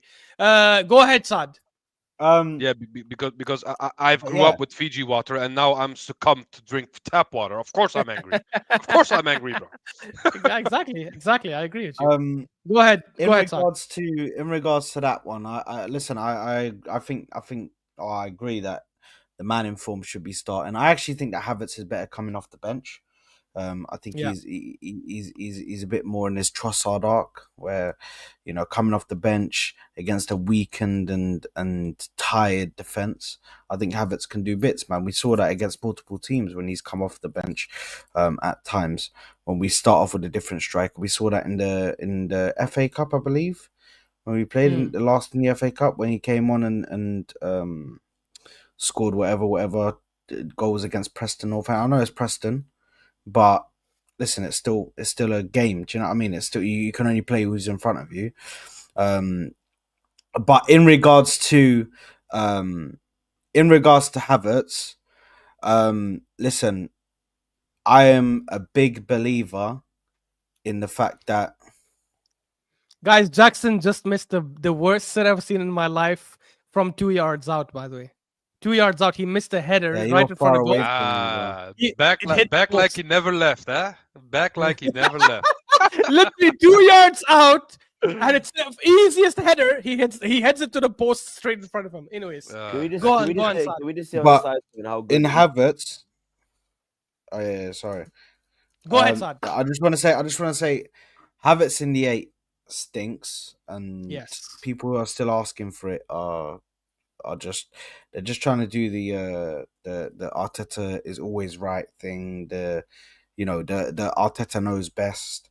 I told you that Arteta is the guy, maestro, master of the madness. Do you know what I mean, bro? It doesn't work. Like even yesterday, what did he really do apart from scoring that one goal? Like what did he really do?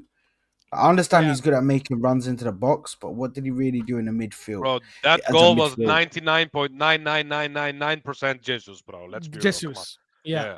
How And can you- Yeah, and Martinelli for the And cross. How Martinelli, can yeah. you guys say that, man? His movement for him to even get into the box there. I What agree, is- I agree, I agree. But what is kind that of enough for an stupid 8, statement is that? But Souls? what is that? Souls, What is Souls, Souls. that? I agree, and I gave him credit yesterday because You as a didn't. You striker. didn't all Jesus. Stop saying this Wait, rubbish. wait. But I is didn't that say it's all Jesus. I say it's 99.999. It's there's still a let's That's all Jesus. 0.001% left. yeah. Like, But like, guys, let's stick to the main thing of the conversation. Does that mean, and Sada, let you finish your point, and then Souls can come in on this. Yeah. But does that mean that he's good enough to play in the 8? Is that what we want him to do as an 8? No. I think this guy needs to play as a striker, but he needs to come on, man. He needs to come on off the bench, bro. Because for me, this is how I think about it, yeah? When the team is playing well, you can start him if you want.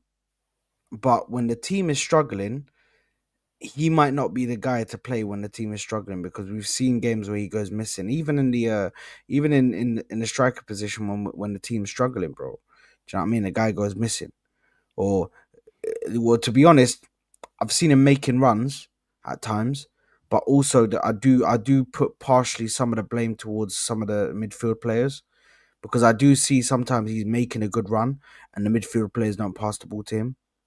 But I can also see there's times where he's wasted chances. There's times where he's fumbled the ball, and it's like I just need to see consistency from my players. I need to see a player that can put in a consistent performance, whatever game state we're in, whether we're struggling, whether we're doing good, whether the whole team is flying, whether we're on the ground and we're standstill. Do you know what I mean? That's what I need to see. And I don't think Havertz is capable of doing anything in the 8. He shies away from the ball. He's shook from getting onto the ball. And then when he gets onto the ball, he doesn't know how to move it in a way that Rice has, in a way that Xhaka has, in a way that even Marino does. Like, Marino is the perfect answer for that left 8 position, but for some reason, we're trying to do the brain dead move and play Havertz there. For what reason? And here's the thing, before Souls, you can comment on this now. Remember T and Saad where we used to discuss about Havertz in the 8 yesterday? Not yesterday, sorry. Last season. About who scored T. Who do you think scored, Ashraf? Come on. Okay. You're still watching Galatasaray. Victor Osimhen! Yes, Osimhen. Do you guys remember what we used to discuss last season about the touches of Havertz when he's in the 8? Do you guys know yesterday against Crystal Palace, Odegaard had double the number of touches Havertz had. Havertz had 34, Odegaard had 68. Jesus had more touches than Havertz. Martinelli had more touches than Havertz. Obviously, Partey had more touches than Havertz. And that's one consistent issue that I've seen, unfortunately, with him playing the 8. He doesn't get enough touches. And as an 8, it doesn't work. It doesn't work. It might work against Crystal Palace. And that's why I even said I don't mind him starting the 8 again against Ipswich. Because Ipswich are not going to have that much possession. We're going to be killing them. We're going to be attacking them. Most of the possession is going to be in their defensive third. So I don't mind him starting that position again then. But in the big games or in any game against the top 10, I don't think he should be starting that position, because in my opinion, he doesn't offer us anything at all. Except like I think in the top 10, I don't think he offers us anything at all. Against the lower teams, while he has low touches, but at least he adds that extra body in the box and he gets at the end of crosses and stuff like that. So yeah, Souls, what are you thinking about this? Yeah, no, I agree with Saad, to be honest. I don't really think he's that good in the 8. I would personally look. I think at the moment, when Jesus is firing and he's on form, he's definitely better than Havertz. As a striker, he's unbelievable, but I think he just hasn't shown it. Injury records have been poor. Availability is a stat. Inconsistent, missing a lot of big chances. But look, let's forget all of that. Let's move on to the future. I think you could keep, after listening to you guys' points, you can keep Havertz in the team now for the next few games. We see what happens. It's a good problem to have. Obviously, they're both different strikers. They both have different roles. They both do different things. Havertz will always be more attacking minded because of where he's been playing over the last few years, especially with Chelsea as well.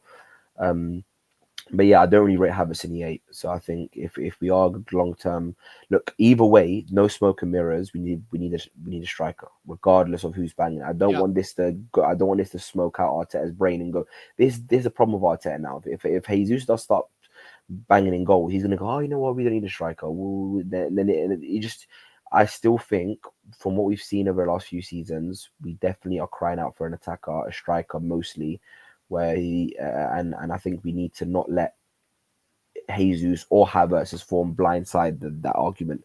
But if we are going to go for a new striker, so if we are going to put Havertz in the striker, then we need to kind of look for a position for Havertz, because I think in the 8, maybe for this season, but yeah, long term, I don't think he's got that spot on lock, if I'm honest. I think he will be a Yeah, bench player in the future, man. If I'm real, I if hope we so. buy an No, no, actual no, no, striker, no. I think he'll leave before that. He'll leave before he's a bench player, because I think he's too big of a player, and he's too high status of a player, and in my opinion, he's too Who, good. Havertz or Yeah, Jesus? no, Havertz, and he's too good, Havertz is not that good. and he's too good of a player to be set on a bench. He's a Champions League winner. He's played So is Mason Mount. And he's on the bench all the time. no, He's on the bench for a 14th position team. no. But again, Mason Mount suffered of injuries and a lot of madness, right? If Mason Mount was fully fit, he wouldn't sit on the bench for an entire season, right? He's suffered tremendously of injuries at United, which is crazy. But anyway, he's not going to sit on the bench. So look, if the long-term vision is to get rid of Havertz, you need to sell him, because he's not going to sit on the bench, and he'll leave anyway, just like other players did. And I'm okay to sell Havertz. Honestly, I'm not thinking he's irreplaceable, but I just think so far he's been a decent signing for Arsenal. Played well. Again, he's not everyone's cup of tea. He's not flary. He's not Brazilian. He's not fast. He's not skillful, but he does a job. he likes donkeys. He sees himself as a donkey. That's what he Yeah, said. look, he does a Those job. are He does a that's job. his own words, by the way. Over the years, Arsenal will crying out for that tall, strong player who can win headers and Oh, drop I the ball wasn't. I down. never liked that kind of profile. Yeah, I know, but I mean, a lot of Arsenal fans did. Now we've got that guy that can win headers, hold the ball up well, good positioning, good movement, decent finisher of the ball. Look, I think Havertz does a good job, man. He definitely doesn't look out of place in this Arsenal team. He looks fit No, with the rest no, of the other that's players. true. That's Yeah, true. Yeah, I agree. I agree with that. Yeah, he looks fit with the rest of the other players. I think there's only two, three, maybe Saliba, Saka, and Odegaard that are maybe levels above. Everyone else probably there or thereabouts. So I think overall, he's done a decent job for Arsenal, man. So again, your ambition can go as high as you want it to go in it. Because look, would I take Jackson over him? Yes. Would I take Isak over him? Yes. Would I take, you know what I mean? But ultimately, it's up now to Arteta has to now decide what he wants to do, because his job now comes down to this, right? He's got to make big decisions now, especially if we don't get anywhere this season. He's now got to make a decision in the summer on, okay, I know the next year there's high pressure, because I'm telling you now, there is a 99.99999% regardless of Arteta's finished season, he'll be at Arsenal next season. He'll be starting with his new team next season. Bro, you don't even need to use the 99.99. 100%. Yeah, I told you 100%. Yeah, 100% chance. So it's going to be up to him, and I think this is the argument we should be having to go. What is your job now rides on next season? What are you going to do? Are you gonna be stubborn and stick on these players? Are you gonna make big decisions and chop and change? But again, this is the point I was making earlier. If the Cronkies are giving Arteta the free will to not feel the pressure, he's not going to feel the pressure from me, you, Saad, and everyone else. He's going to feel the pressure from the owners, who are the ones that are going to sack him. If he feels Arsenal have this culture of sticking by managers, even if next season he doesn't buy anyone big, and he finishes, let's say again in a regressive season, if he knows he won't be sacked, then then nothing's going to change. It's up to the owners to put this president in the club that we need to win titles, major trophies. Yeah, look, that's one thing I agree on there. I will say this, like, to end it, like, for me, if Gabriel Jesus keeps up this form, because I do think the best of Jesus is better than the best of Havertz, and if he does keep up this form, I don't think he will, but let's say he does keep up this form until the end of the season, then I would rather keep Jesus than over keeping Havertz. The only thing is, as I said, I don't think he will keep that form. I think Havertz can give you more like 6 out of 10s consistently in a season than what Jesus can give us. But the last thing I wanted to ask all of you guys before we leave is, as things are right now, forget the January transfer window. Let's assume no club does business in January. Where do you guys think Arsenal will finish? A quick answer. T, start with you. With no transfers, you said? Yeah, ignore the transfer window. Let's assume no club does any transfer in Jan. I already said it was over, but it's not over till the fat lady sings. But if we do not buy anyone, which I do think we do need to buy someone at least. But if we don't Yeah. buy anyone, I see us finishing second. I Okay. still believe that we are finishing above Chelsea. I cannot have a season where we finish below Chelsea when they've been 12 2 seasons before this. So I cannot have that, Yeah. especially not in a 5-year project deep. You know what I'm saying? We cannot have that, bro. So um, then, in my opinion, Liverpool will win the league and we will finish second if we don't buy any personnel whatsoever. Because one Gabriel Jesus injury and we are effed. You know what I'm saying? One Saka injury, we're gonna see how it goes. One Odegaard injury, we already seen how it went. You know what I'm saying? One Gabriel injury, and we have to play Kivior, who ducks from heading positions. You know what I'm saying? That pissed me So off. so this is what I mean. We have a quality team, but we need volume. The only thing that this team is missing right now is actually a world class forward playing player and volume. That's it. We're just missing that, in my opinion, bro. If we bring in a few more players, then we could win the league still. But in my opinion, I'm going off of Arteta's words, and he said this will not be a busy January transfer window. That's what he said. Let's That fucking that go, guys. let's fucking go, guys. Yes, that's what he said. So I'm going off his words, and if that's the case, then we'll finish second.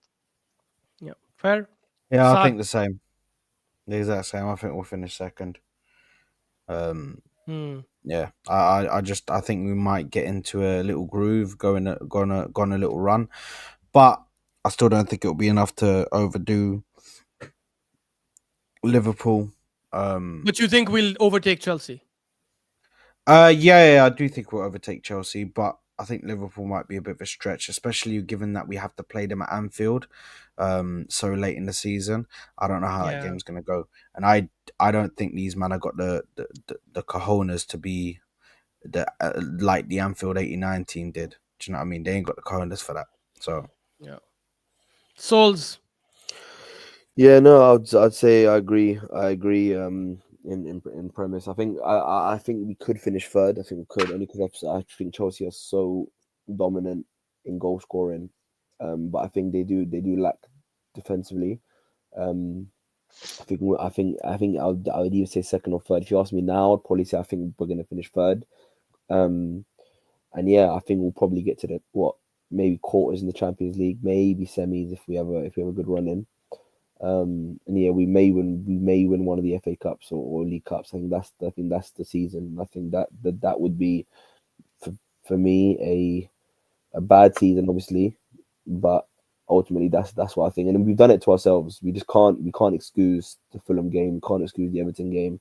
We can't excuse the Liverpool and City game, which we played well in both of those and still came up short on wins on both of those games. We only have ourselves to blame, manager and player wise. And yeah, man. But we're still gonna be here doing shows and arguing like we always are. Saad's energy's dropped, man. He was shouting and stuff. yeah, bro, because I'm hoping and praying now. All my prayers are into this Chelsea game, and I mean that Everton can come out with a goal and just sit on it, bro. Yeah, same. Everton then, have had some opportunities, but yeah. And Yeah. then, well, whatever happens in the Spurs Liverpool game, I don't really care, to be honest, because I'm never gonna sit here Bro, shaking Yash for Tottenham, bro. I Yeah, would not okay. mind. I would not mind, and I apologize to the Liverpool fans in the chat. I would not mind another Spurs robbery. You know what I'm saying? Yeah, yeah. If they rob Yeah. them again, I would not mind. You know what I'm saying? I will agree with them with the fact that referees are shit, but I wouldn't mind. You know what I'm saying? But apart from that, um, I wanted to say one thing, but I think I forgot what I wanted to say. Fuck. I think I forgot what I wanted to say. Yeah, no, I forgot what I wanted to say. Never mind. Never mind. Yeah, look, I agree with you guys. I think we will overtake Chelsea. I just think we have too much quality. Oh, Like I know what overwhelming. I wanted to say. Now that you Yes. say Chelsea, I know. I think we will beat Chelsea still. You know what I'm saying? I think we will Yeah. win at home and beat them away.